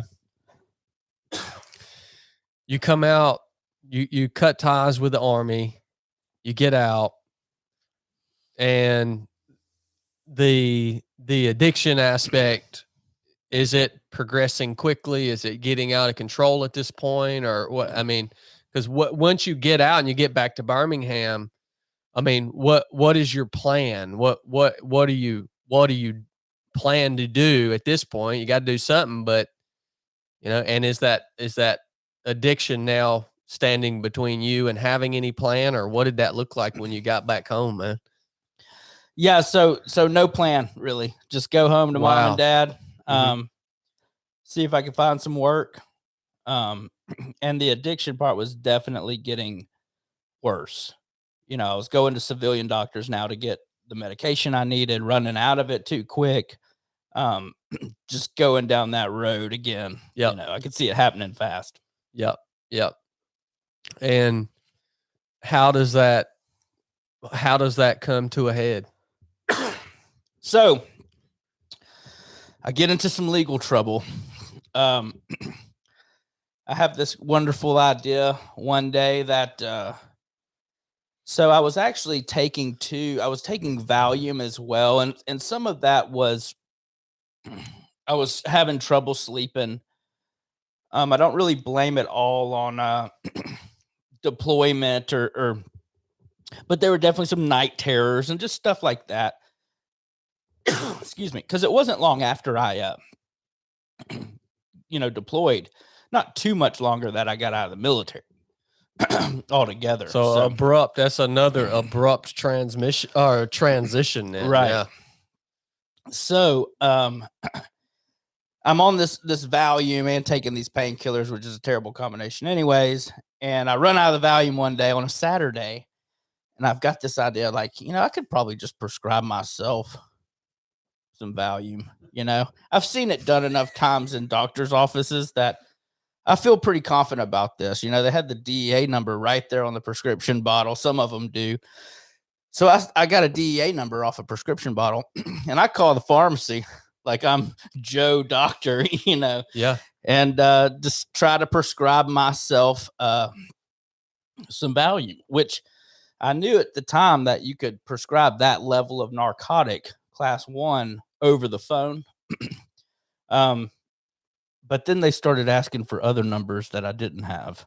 That I didn't even know what that meant. Yeah. So I would hang up with one pharmacy, call another, and turns out that, while this is going on, there's some kind of flag in the system, like, hey, somebody's trying to prescribe themselves some medication. So I get a call back from a pharmacy, and they say, hey, Mr. Slaughter, we've got your prescription up here. And I'm thinking, great. It worked, So I go up to this pharmacy, and I was in a reconnaissance unit. So I knew what to look for. So I'm like driving around the parking lot, like making sure it wasn't, something else going on here. Don't see anything. Walk up to the counter, pay for the medication, and as soon as I do, I'm arrested. Wow. Cop comes up from behind me and grabs me, and I start the whole. I was in the military, trying whatever I could to get out of it. It turned out to be a blessing in my life because I went to, jail for a little bit in county jail, which sucks. And I was able to sober up, and they put me in a veterans court program, which is more about helping you than it is about getting you in more trouble. Mm-hmm. So they put me through another rehab, and, I get out of the veterans court program, graduate, sober up, get clean, and, started kind of getting back into church. I found a church there that some friends were going to and started going to do that. Started doing these small groups, started meeting new people that weren't into some of the things that I was into back then, and just kind of trying to stay sober and survive at this point, was fortunate to have some parents to go back to and kind of started working for my dad again and just getting accustomed to being in normal life and doing that without something controlling my mind or my body, all those different things. I struggled a little bit from graduating that veterans court program, staying off of the opiates. Sometimes I would legitimately be hurt again and want to take them. So I battled a little bit there, ended up getting married, and it cost me a marriage because I couldn't be honest about what I was doing, and I was trying to get myself. It wasn't like I was just this terrible person that was out, doing all this stuff and all this crime and doing these drugs. I was holding down jobs, had a good job, good dude, just lying about struggling, getting off these opiates. Yep. And then finally it came to a point where I went to one more treatment center that was a not-for-profit, faith-based deal, and it was 3 months long. And it was really good because it was more about my spiritual health too, which I learned was the problem all along, if I want to put it bluntly. Yeah, there's addiction issues. Yeah, there's all these excuses I could make for why I was doing it, but ultimately it came down with I was spiritually sick. I wasn't looking to the right thing for solutions to these problems that everybody struggles with. I was taking and finding ways to avoid dealing with it. And so they taught me that and reintroduced me to Christ and all that. And had to rededicate my life. Please break that down for us, Evan, because with no doubt there's people watching this right now. What's up, YouTube? There's people watching this right now, probably dozens, if not, I don't know, but that who are going through recovery, who have been through multiple treatment facilities, who are trying and still struggling. They're in the place that you were in there. And talk to me about, that's a profound statement. What you just said was ultimately it boiled down to your spiritual health. And what was it that you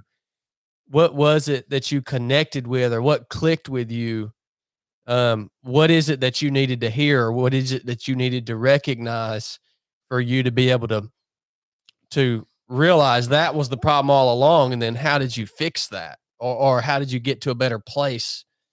Yeah. I just want you to explain that process as you experienced it. Yeah. It's tough because growing up in church and doing all those things, looking back, like, man, you would think that I would have this relationship with God and all this different stuff, and that I would have known about my spiritual, ailments and all these different things, and being able to identify what it was, the whole, but the truth is I was living my life like, yeah, I believed in God, but I wasn't living my life that way, Whenever I was in the military, I felt like I had purpose. I had a purpose. I knew what my purpose was. It was to serve my country as best I could, be a member of the armed forces. I had purpose. And I remember, telling you earlier, I thrived in that environment, and I did because I liked having that structure. I liked being told, this is what you need to do in order to succeed. It's cut and dry, step by step. Yep. Do this and you'll get promoted. Wear this on this day. They've got a manual for everything, so I liked that. And then whenever I got out of the military, I didn't have any purpose again. Yep. I felt like I did not have any purpose again. And so it was really coming to know, building a relationship with God, and then discovering a purpose in that relationship. And that's where the whole fit to serve thing came from, because I believe that we're all fit in some way to serve. When I was in the military, I was serving my country, right? But now that I'm out, what ways am I serving? How can I serve someone? And we can get into it later, but that's what I try to do with my comedy, is serve.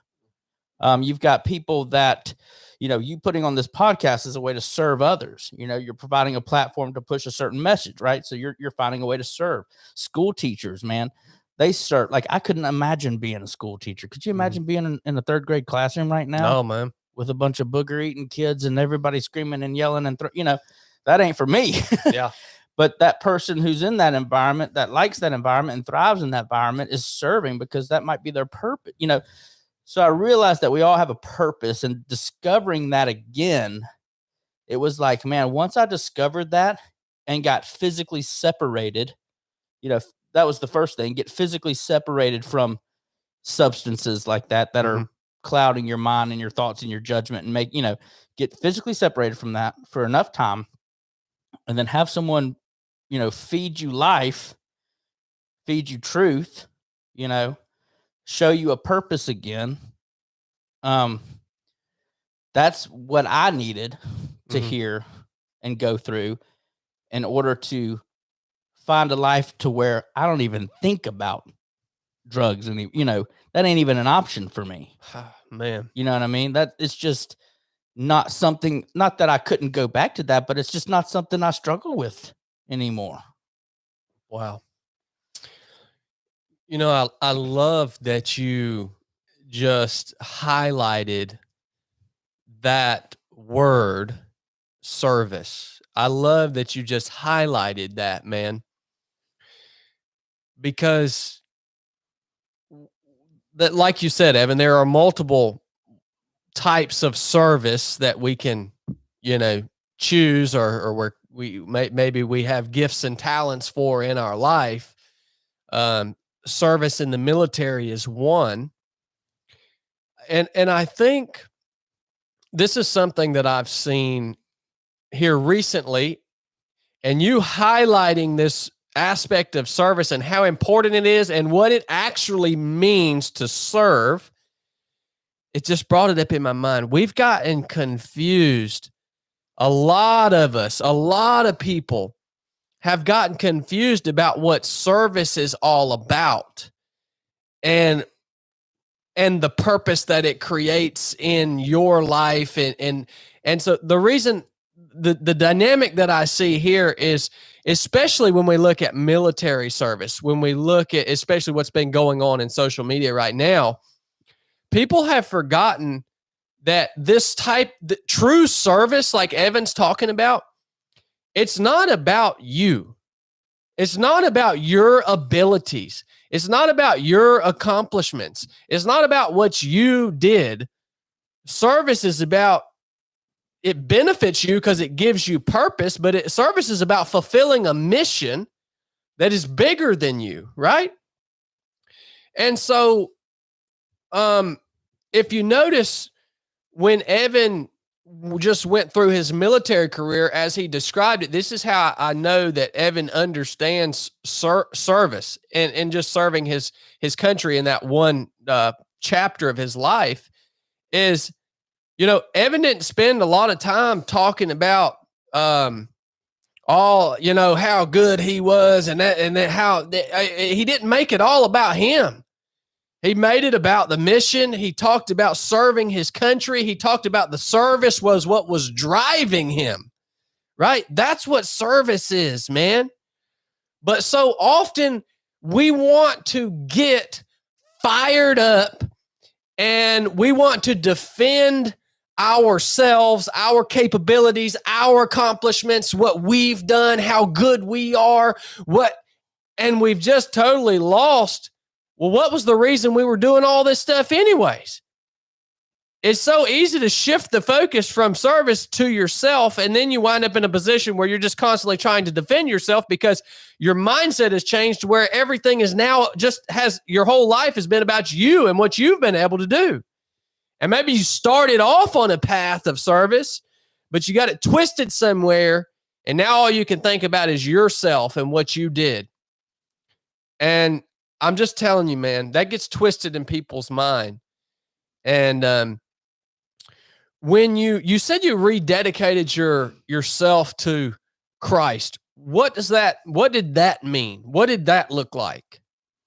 So, for me growing up, everything was so structured and so just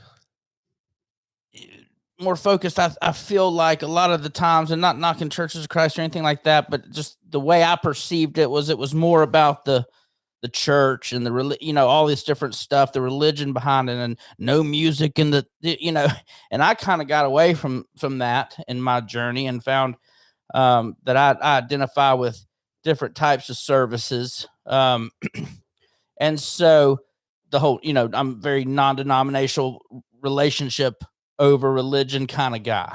Mm-hmm. And I had to find a relationship again with God.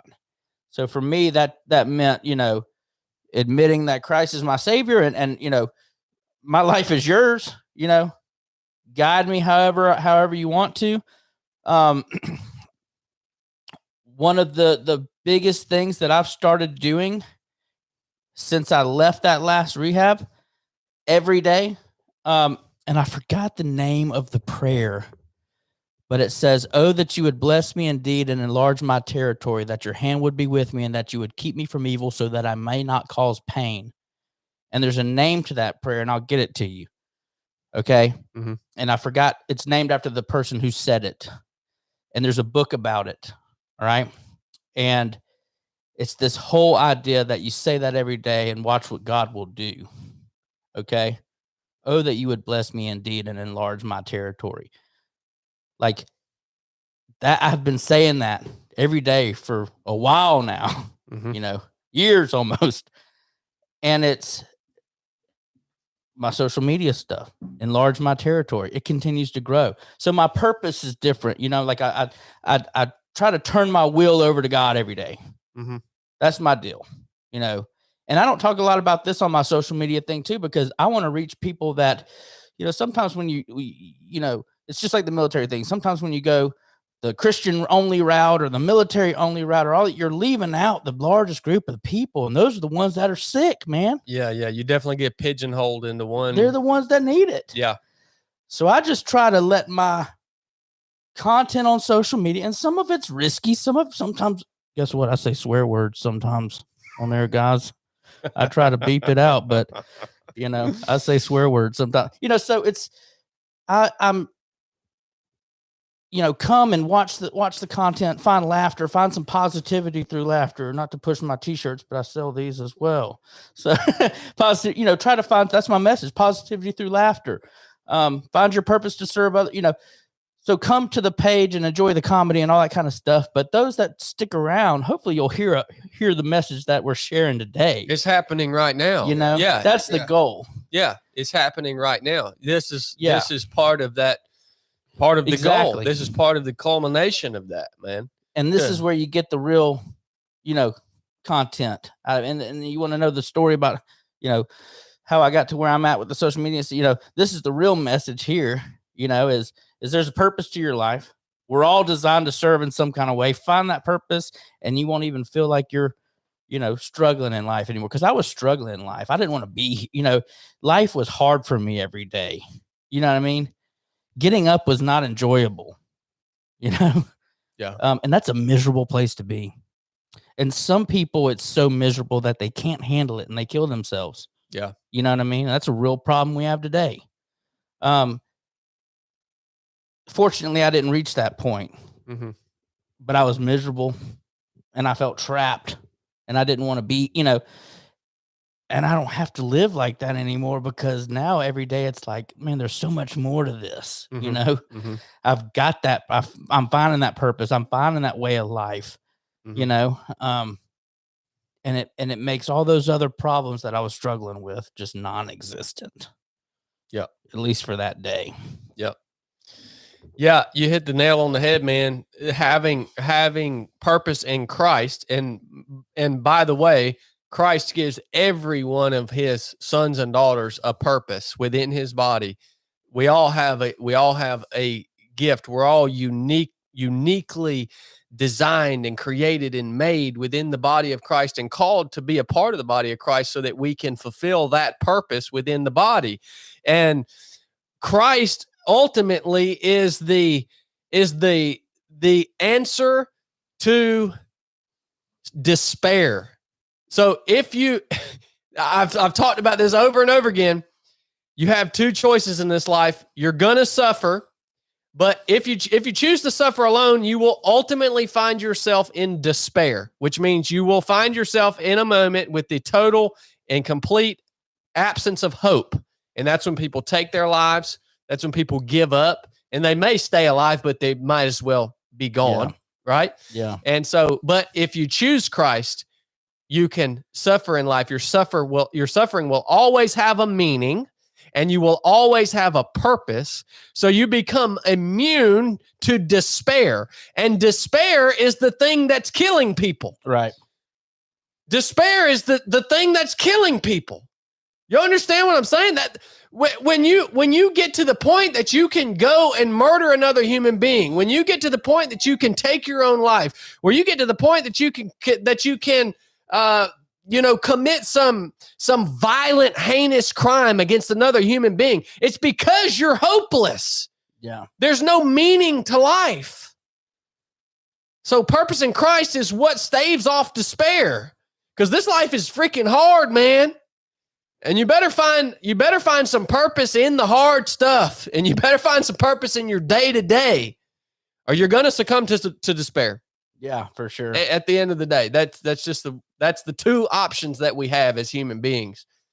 And I was just looking on my phone. It's the prayer of Jabez, Jabez.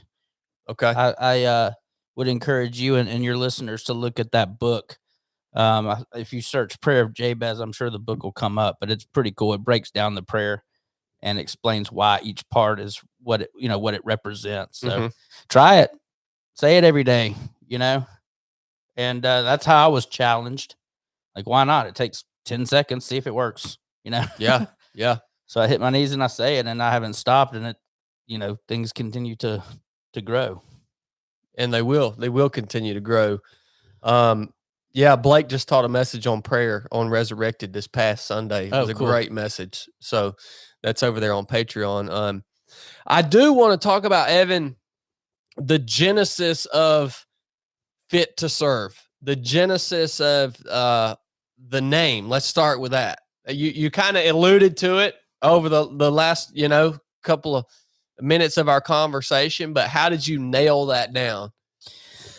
So originally, and I haven't shared this before, I don't think, on any other platform, but originally when I got out of the military and I was in that period where I was, getting sober, but still struggling a little bit, I started a little workout group, and I called it Fit to Serve. It was going to be free for whoever wanted to come. We would work out outside.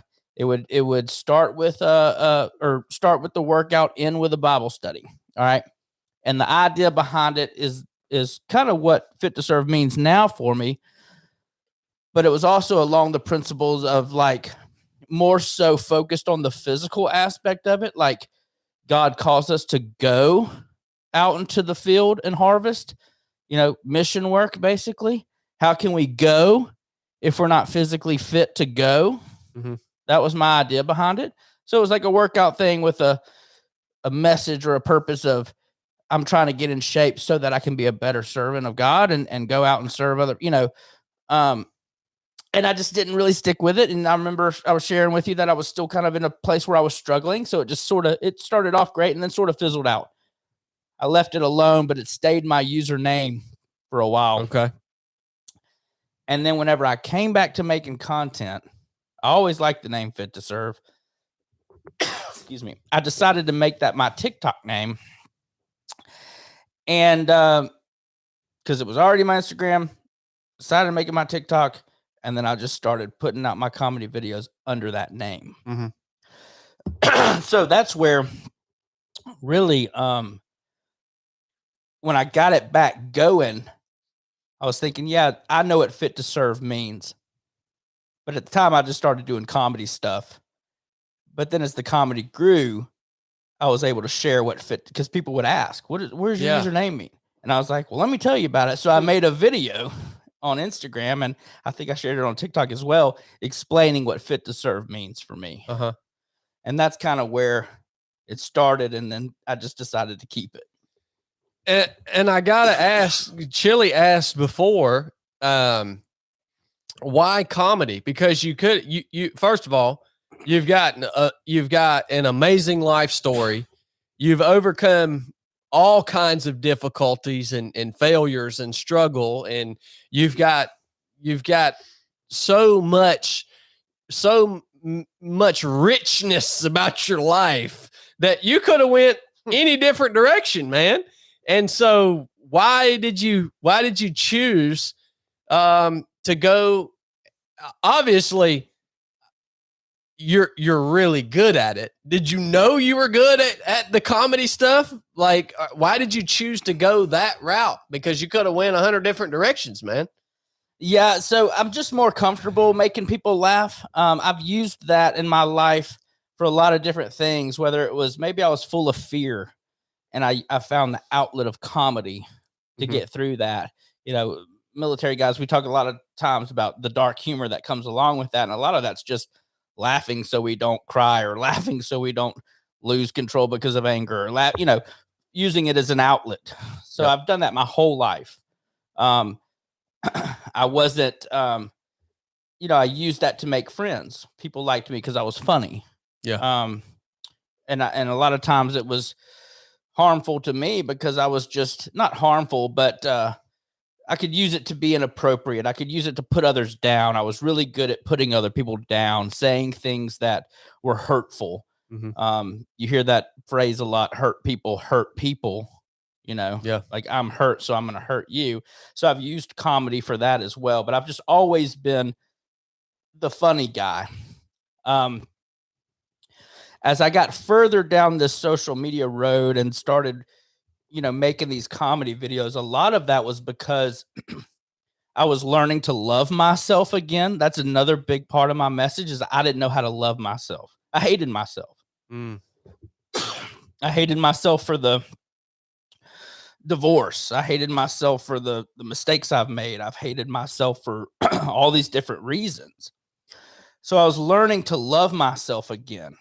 Okay. I've been in shape my whole life, Well, guess what? I hit my mid-30s and, got sober and then found comfort in eating food instead of using and being lazy and all that stuff. And I got out of shape.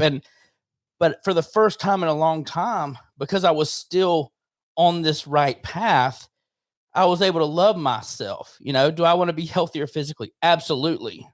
But I started making these videos and it was freeing for me. At first, the TikTok thing and all those videos were just a way for me to kind of show myself that I'm comfortable in my own skin. Wow. It really wasn't about, I had no intentions at first about the videos doing so well and me grow. I wanted that. I thought that would be cool. So there was a little purpose, but I wanted to see what worked. But a lot of it was me discovering, hey, I'm cool with me. Yeah. I don't care what anybody else thinks about me. Mm-hmm. And I don't mean that in an unhealthy way. I've got a spiritual advisor I talk to all the time. Every week we try to meet on Fridays. And he always tells me, you don't have to worry about what anybody else thinks about you. You just have to worry about what God thinks about you. And I was like, that seems simple, but let me think about that for a minute. If I don't care what all of y'all are thinking about me, and I only care what God thinks about me, then that means I'm only trying to please God. And through that process, I'm probably going to do a lot better with y'all. Yeah. I'm going to be more kinding and servant-hearted and loving and all these different things, all these different attributes, if my focus is, what does God think about me? So I was able to take that mindset and then find a way to make people laugh by kind of just not laughing at myself, but having fun through that process. Like the fitness stuff is big. Well, I'm not fit, right now. I've been fit. Mm-hmm. I'm working to get back fit, but I'm not fit right now. But I have a lot of success in that area because I'm kind of laughing at my journey. Yeah. And then people are relating to that. And that's what surprised me. I didn't think about that. You know how you feel like you're the only one that thinks this way or has this thought or, and then you put it out there on social media or something, and you find out, oh, lots of people feel like this.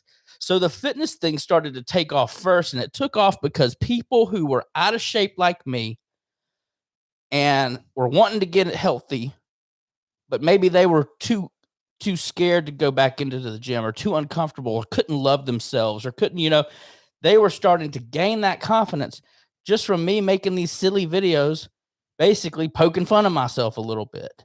And I would get messages from people like, hey, seriously, I know you're just being funny, but you're really helping me. I struggle with weight gain and I've gained 50 pounds and I'm trying to lose it. And I was too ashamed to get back into the gym. But I get up whenever you do these funny workout videos and I do the workout with you. And that was never, man, at first, the idea. Because you've seen the videos, I'll do some actual kind of little workout videos. And then I started being purposeful about it. And I'm like, okay, I'm going to be funny with this and do the right music and do these, the right angles with the camera to make it funny, but I'm going to throw a little bit of actual workouts in there, push-ups, air squats, whatever, just to help people be encouraged enough to get up. Maybe they're at home sitting on the couch, they're scrolling through and they're like, man, I want to, this is inspiring me to get up and move. And that's what was happening. People were seeing that. And then they would get up, and even if it was 30 to 60 seconds, at least they're moving. Yeah. And then let's take that motivation and hopefully that manifest into, maybe them getting back into the gym one day. And so I started finding that purpose for myself in this process. Like, okay, people love the comedy. I feel comfortable with that. I feel like I've got the capability to make things funny. Now, what am I going to do with it? What am I going to do with this audience that I'm getting? Am I just going to try to make them laugh and then, or what's the meaning behind it? Yeah. So then it kind of helped me start discovering a purpose. And I started just going into these different little avenues of things like the pickleball thing. I've been doing that, to try to get back in shape, and first started playing pickleball way back whenever I went to that last treatment center. It's like God put that in my life. Wow. Like, hey, I'm going to introduce you to pickleball real quick, Evan. Yeah. And then you're going to be at the Major League Pickleball tournament years later, Yeah. handing paddles out to you guys and, getting flown over here to do this pickleball thing and flown over, and it's like, dude, it ain't about the pickleball. It's great, but people are coming to laugh, and then I'm trying to feed them something else. Does that make sense? Man, that makes total sense. And what a totally unique and like innovative angle to work. Because you're an amazing human being. And I don't know that anybody's approached inspiring other people, purposefully inspiring other people, but almost at the same time covertly. Right. You're drawing them, and then they're inspired and they're getting up and starting to move, and you're giving them this opportunity to feel to feel like, holy crap, I can get up and move. Like, yeah, I want to get back in shape. I totally get that. I couldn't imagine, dude. I hammer on people all the time about being fat. I hammer on them all the time, but I don't know what it feels like to be fat. Yeah. I'm just going to be straight up with you, man. I've been a skinny stick my whole life. I can eat whatever the crap I want. Yeah. I have no struggle with it at all.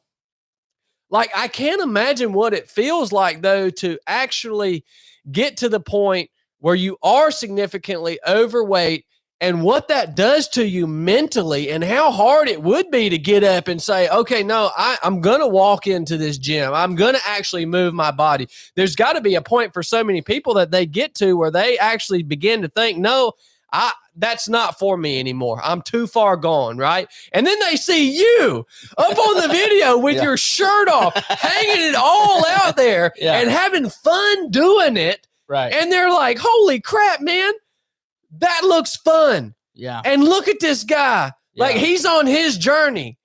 And I can do it too. What do you need? It's an unheard of gift that you're giving to so many people, because obesity is a significant problem, and it's a deep rooted problem. It's not just about eating. For so many people, it's about so many different things that have happened in their life, and so many different things led them to that point, right? Right. And I don't know, man, just to hear you lay it all out there and how you've been purposeful about it, and you've been for the reasons you've been doing it. And I picked up when I first started watching you that there was something really special about you, but I didn't pick up that much I didn't pick up the purpose that you just described, because I'm a skinny ultra runner, right? Right. But to hear it and hear you lay it out, and the angle that you're able to work using your gifts and where you are right now with the body that you're in Yeah. and what you're doing with it. Right. Freaking is awesome, dude. Yeah. Well, it's funny because I don't want to say like, or want people to think that maybe God made me fat for this season to fit, but then I also think about like, because I have been in shape, and a lot of people don't know that I have been in shape a lot most of my life. I've been in shape more in my life than I've been out of shape. Yeah. And I got out of shape, in a pretty quick amount of time, put on weight fairly quick, started eating, started finding comfort in food and all that kind of stuff, so there's so many aspects to that right now that I think about, because I can personally say that I know the struggle. It sucks. Yeah. It sucks, like finding clothes that fit right and doing all this stuff. And so it's like, I can understand, because when I was a younger personal trainer, I was like you. I could not understand why people would be overweight.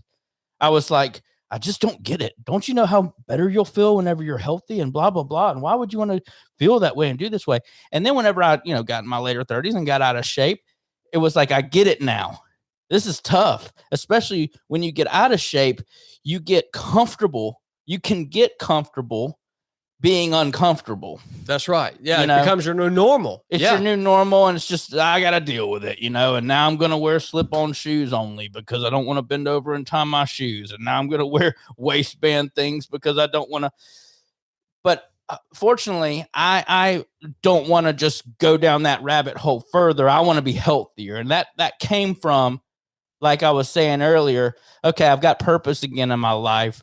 I love myself again. I get, all these things, I feel like I'm good with who I am, no matter what I look like. But now, because of that, now I want to do something about my health because I enjoy being on this earth again. So it's almost like I had to go through this, whole period in life, see what it feels like to be, overweight for my size and my body and all that stuff. And then experience the struggles that it takes to just get back up and moving. So a lot of these videos were helping me too, because I would go make these funny fitness videos. And then when I was done making it, I would be out of breath. Yeah. Like, man, that was tough. And I would be like, I got to do more of this because I got to get in better shape. And then I would go to the gym after and do just a little bit more, and then do a little bit more. And it started from doing these little funny videos. Yeah. So going back to what we were just talking about, if those videos seem to be helping other people that same way. Yeah. Yeah. And that's what really drives my motivation to continue this journey when I get those messages and I get all that stuff. I was telling you earlier, I very rarely get negative comments. I just don't get a lot of them. People, they enjoy the comedy. They enjoy I think people can see too that there's pretty much not a lot I can say to this guy because of what he's putting out here on the camera. He's not going to care if I try to put him down or whatever. But every now and then you'll get people that just say hateful things. And I've made it a purpose to find those comments and make sure I respond to those comments. And I respond to those comments in a way that helps me grow as a person, right? So I just say, hey, you're right. I do got to lose some weight. Yeah. I appreciate you making that comment. I'm actually on a fitness journey. Check out some of my other videos if you have a chance. Hope you have a great week. And so many times, dude, you will get messages back from those people and they'll say, hey, I shouldn't have said that. I just went and watched some of your other videos. I think what you're doing is awesome, blah, blah, blah. Now, not every time, but it's like, if I can just, because it's hard, I want to be like, don't you know who I am? Or don't you know who I think I am? Like I was in the infantry not long ago and been to Afghanistan and served, I could throw all that in their face. Yeah. But why? Why don't I just thank them and show them some love and some kindness that maybe they're not getting from wherever they're at in life and just move on? Man, you're an awesome example. You are an awesome example. And that's helped me grow. Yeah. That's what strength looks like for me. I used to think strength was fighting people like that. Like, oh, you going to say something to me? Well, I'm going to say something to you. That's how I come on, man. That's what I thought strength. That's what I thought it was to be a man, right? Yeah. That's what I thought it was to be a man. If you disrespect me or say something to me, I'm not a man if I don't react. If I don't fight you or say something back, I'm weak. And then I learned that that's actually weakness.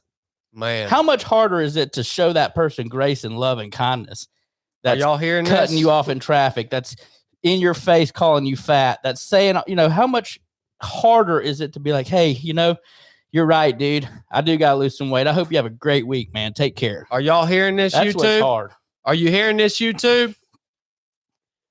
You better be hearing this, man, because what the man's telling you is the exact truth, but what the man's telling you is the exact opposite of what you're seeing happen. Right. All over the place right now. So be careful who you're daggone hitching your wagon to. Be careful who you're looking up to. Be careful who you're going to emulate, because it's likely the opposite of what true strength really is. Y'all better listen up, son.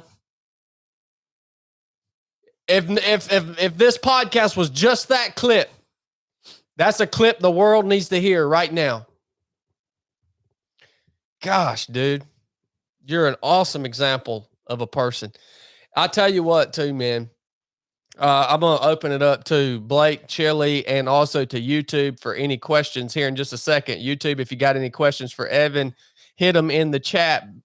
Tech guy, if he's gracious, will take note of them and write them down. But y'all know how he is. But here's the thing, man. As you continue to do your thing, Evan, you continue to share your journey, and you do eventually you do get back in shape. You do get healthier again. Like, your story's already amazing. And you could just stay like you are and just keep doing what you're doing. Like, there's a big part of me that's like, man, I don't want Evan to get back in shape. I want him to keep doing what he's doing. But then there's a big part of me that's like, no, this dude is a very unique human being, and I want him to live as long and be on this earth as long as he can be on this earth. And when you do complete that part of your journey, your story is just going to get that much more powerful. Exactly. It's gonna be this and it's already magnificent. It would take us multiple episodes to dissect all the divorce, all the aspects of recovery. All we've just hit the high points, right? But it's already magnificent. But now this is just another layer that you're adding to complete this story that God has given you. And while it's happening, you're not wasting the time. You're actually utilizing the time step by step. You're serving others. You're fulfilling your purpose. Man, if we could all do that, well, how much different would this world look like, son?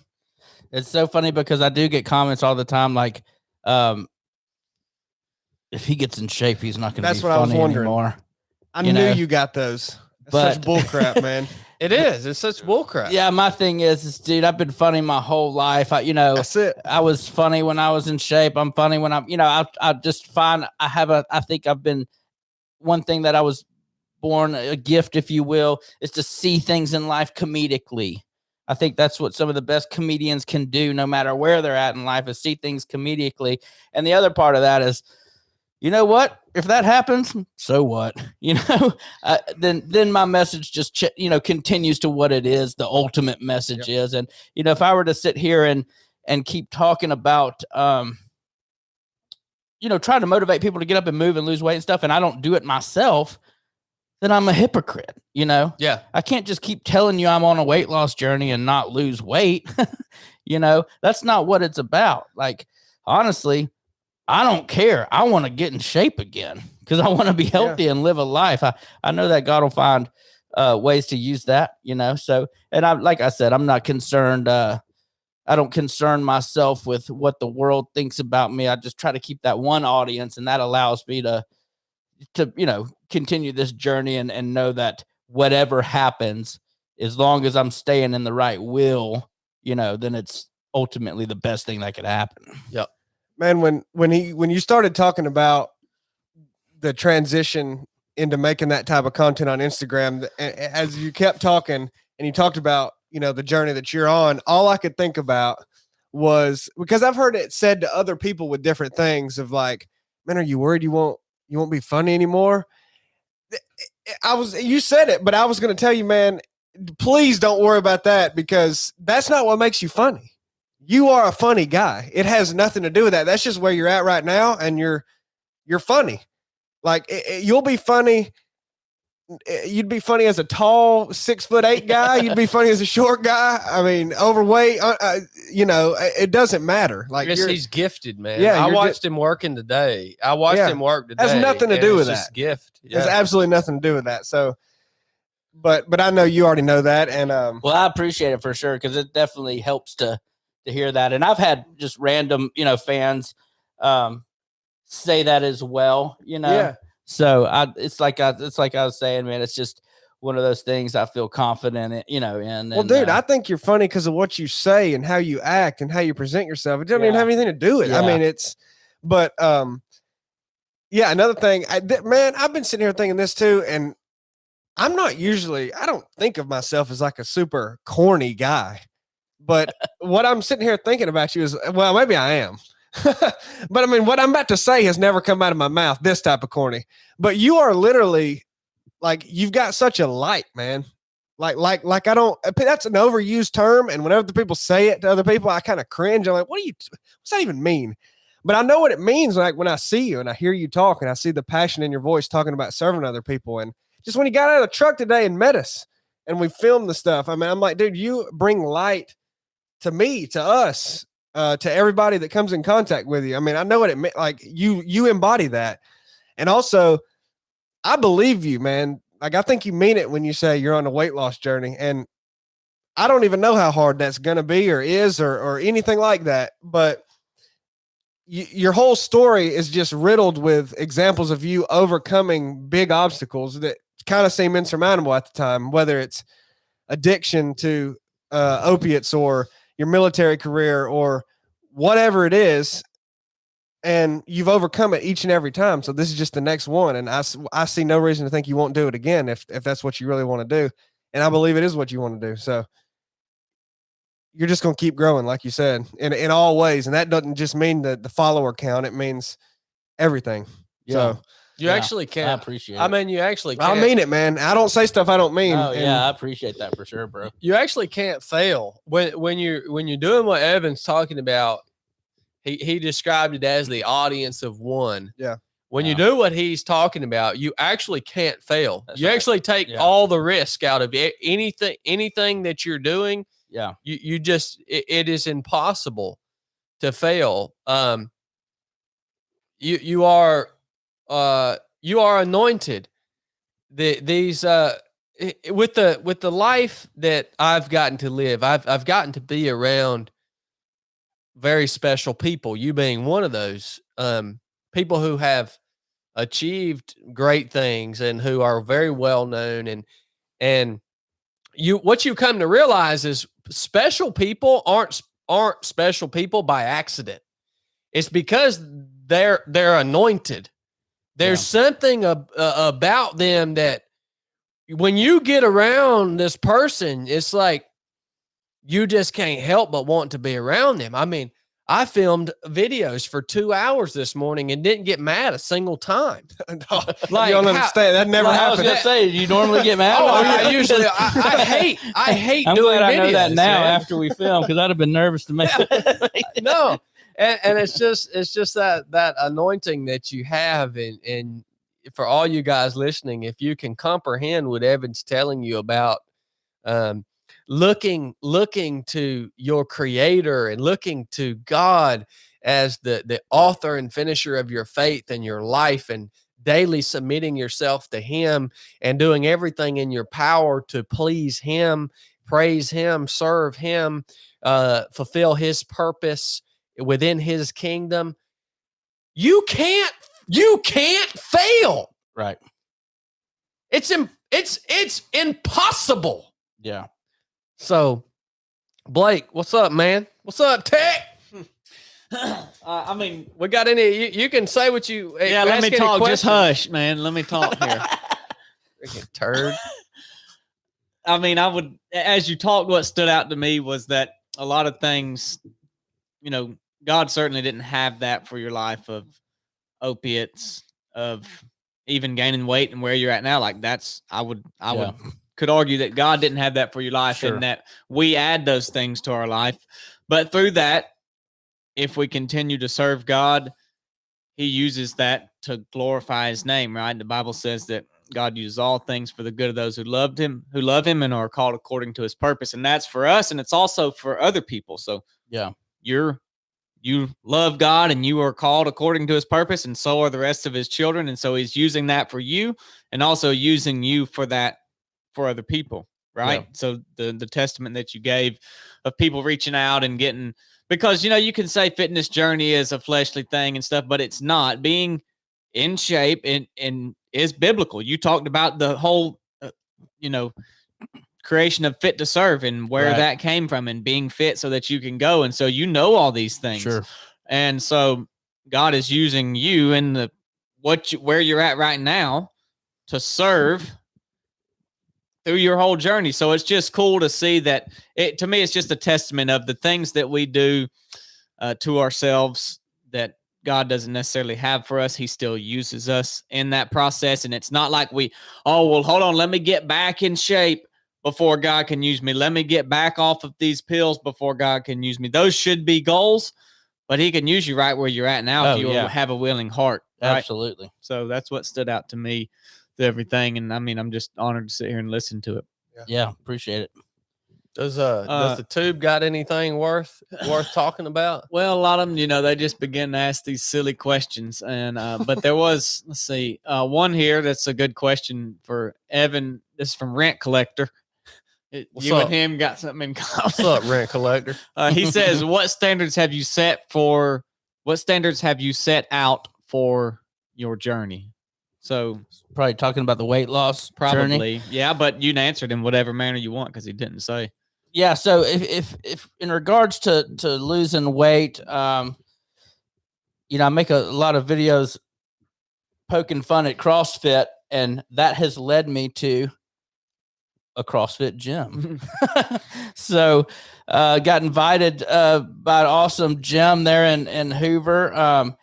And it's like Over the Mountain Fitness there in Hoover's CrossFit style gym. And they are been super helpful working with me there. And then it's like these gyms have just been offered up, after making some of this content. But that same gym that I was working at before I joined the military that a friend of mine owns is still open in Hoover. It's like Hoover Fitness, and I go there as well. So it's like I do these classes CrossFit style, and then I've been doing some stuff at the gym. But another big part of that has been eating, right? Nutrition's huge. I am one that my idea right now of doing better when it comes to eating is just not eating DoorDash all the time. Making myself go to the grocery store, buy my food there, prepare my food at home. And I find that just through that process, I'm eating healthier. And then in terms of just like setting standards for, myself in the social media career, man, it's like I've got these goals, for the year, and certain places that I want to be. We talked about stand-up comedy at lunch, and putting on a show and looking at opportunities to do something like that.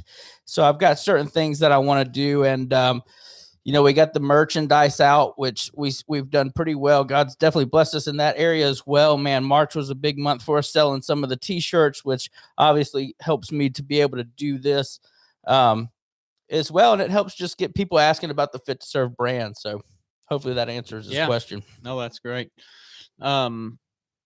Gage Grizzle's on here. He said, Chad, is Evan allowed to eat Bojangles? I heard you don't like Bojangles. You don't like Bojangles. Dude, I've been on a mission against Bojangles for years. Tell me about that, because I'm a big Bojangles guy over here. I mean, I can be. It's gotten worse over the years, but man, a good Cajun filet chicken biscuit with some ranch. Come on. Man, tried to tell you. what drive really the root of it, a lot of my rants He's just angry. a lot of my rants against Bojangles are that exactly. They are rants, but you know, a lot of it to me is I see so many people in my own community here, especially in the South, when I walk around and I see so many people who are like really overweight, Yeah. but they don't even realize it because it's become so normal to be Sure. overweight that an overweight person think, well, they're just like everybody else, right? And what really gets me passionate is, contrary to popular belief, I actually care about people. Like, I want every person to be able to reach their maximum potential in life. I want them to be happy and healthy mentally, physically, and spiritually. I know how much this life with Christ in a healthy body has to offer to each and every one of us. And it's important for us as individuals. It's important for us as a community. It's important for us as a nation that we all strive for that. One of my good friends, Andy Frisilla, always says, personal excellence is the ultimate rebellion. Actually, much of our freedom as citizens of the United States is rooted in our personal physical and mental health, right? Because if you are unhealthy physically, you are dependent on the system, because eventually you're going to have to be on some sort of medication. You're going to have something that takes you out of the workforce or your ability to serve your community. And I think that obesity in communities and in our nation is one of the things that's largely been normalized, but it's one of the things that's really contributing to the collapse of our nation. And so I get really fired up about that because I care about people. I care about my community. I care about my country. I don't want people to be a slave to big pharma. I don't want people to not be able to get out and plant a garden, to work in the community, to use their bodies purposefully. And so when I go by the Bojangles down here in town, like, yeah, it may be good food, but let me tell you, they are a huge contributor. All of these fast food chains are a huge contributor to the problem with obesity. Now, we live in a capitalistic society. If you want to sell unhealthy food, you should have the right to sell unhealthy food. I'm a man of principle. If I was going to open a restaurant and serve food to people, sell food to people, I would, by my conscience, it would have to be healthy food. I'm a man of principle, right? And I go by these fast food chains down here in town, and there's a daggone line wrapped around Bojangles, and every one of those people in that line, I'm looking at them and they're sick. Yeah. They're horrifically overweight. They're just, it fires me up, man. And Bojangles specifically, because it's the one that has the line wrapped around it. That has the best food. Yeah. I'm glad I went to Jack's this morning and not Bojangles. So I feel much better about that. Right. No, I'm getting it that Bojangles is just the word that represents all of the all the fast big food pharma, all the fast food chains, all the things that are detrimental to your health, that the government allows. That's what Bojangles means. Man, yeah, it really does to me. So it just so happens that it's the Bojangles you pass. That if that was a McDonald's, you'd be saying the same thing. Yeah, I get it. That's what it says. I love it. You look that up in Urban Dictionary, it'll just be a clip out of what Chad just said. So that's what Bojangles means. When somebody runs a car through the front window of Bojangles down here in Rome, like they did a couple of weeks ago, I'm rooting for that dude, man. It's because their foot was so fat it couldn't touch just the brake. It hit the gas pedal too. I bet nobody outside of Rome heard that news story that Bojangles got a car rammed through. On my story. Well, what little do they know who paid for that? Shh, you got to keep that on the down low. Yeah. son. Well, I'm letting My that friend out. ran into a Wendy's one time in Panama City, but that was from drinking too much. So spent the night in Bay County jail. Well, guys, thank you all for joining in on this conversation. I hope you enjoyed it as much as I did. I have to just one more time, Fit to Serve 1 on Instagram. Right. Yeah. What about website? So if you go to my Instagram, I've got a link tree right now that's got all my socials. Working on the website aspect, but all my stuff is, if you go to Instagram, that'll connect you with. Just follow that link tree in my bio. It'll take you to all my stuff currently. Roger that. So you guys go connect with Evan. Thank him for this episode, for taking the time out of his life and his schedule to come out here and share his testimony with us, his purpose with us, his story with us, so openly and so honestly. It takes a lot of courage to do that, man. It takes a lot of courage to do that. And you are a mature, good example of a person. I want as many people to find out about you as possibly can. So hopefully we can do some work together in the future. I know Evan and I, we were talking over breakfast. It would really be really cool to host an event sometime where we have a private venue, YouTube. You guys can buy some tickets, come out. Evan can do some stand-up comedy. We can do some speaking engagements, some Q&A, eat a good dinner together. That would be a blast, man, to make something like that happen. So I'm going to keep that definitely in the forefront of my mind, because I think there's a big opportunity there. And I cannot wait to continue to follow your journey, Evan, and to see everything come to where it's going to come to, and to see things just continue to infinitely become more powerful, and the story becoming more complete, and all the hundreds of millions of people that you're going to be able to help, that need someone like you doing exactly what you're doing in your own unique way. Very special, man. We enjoyed it. Enough said.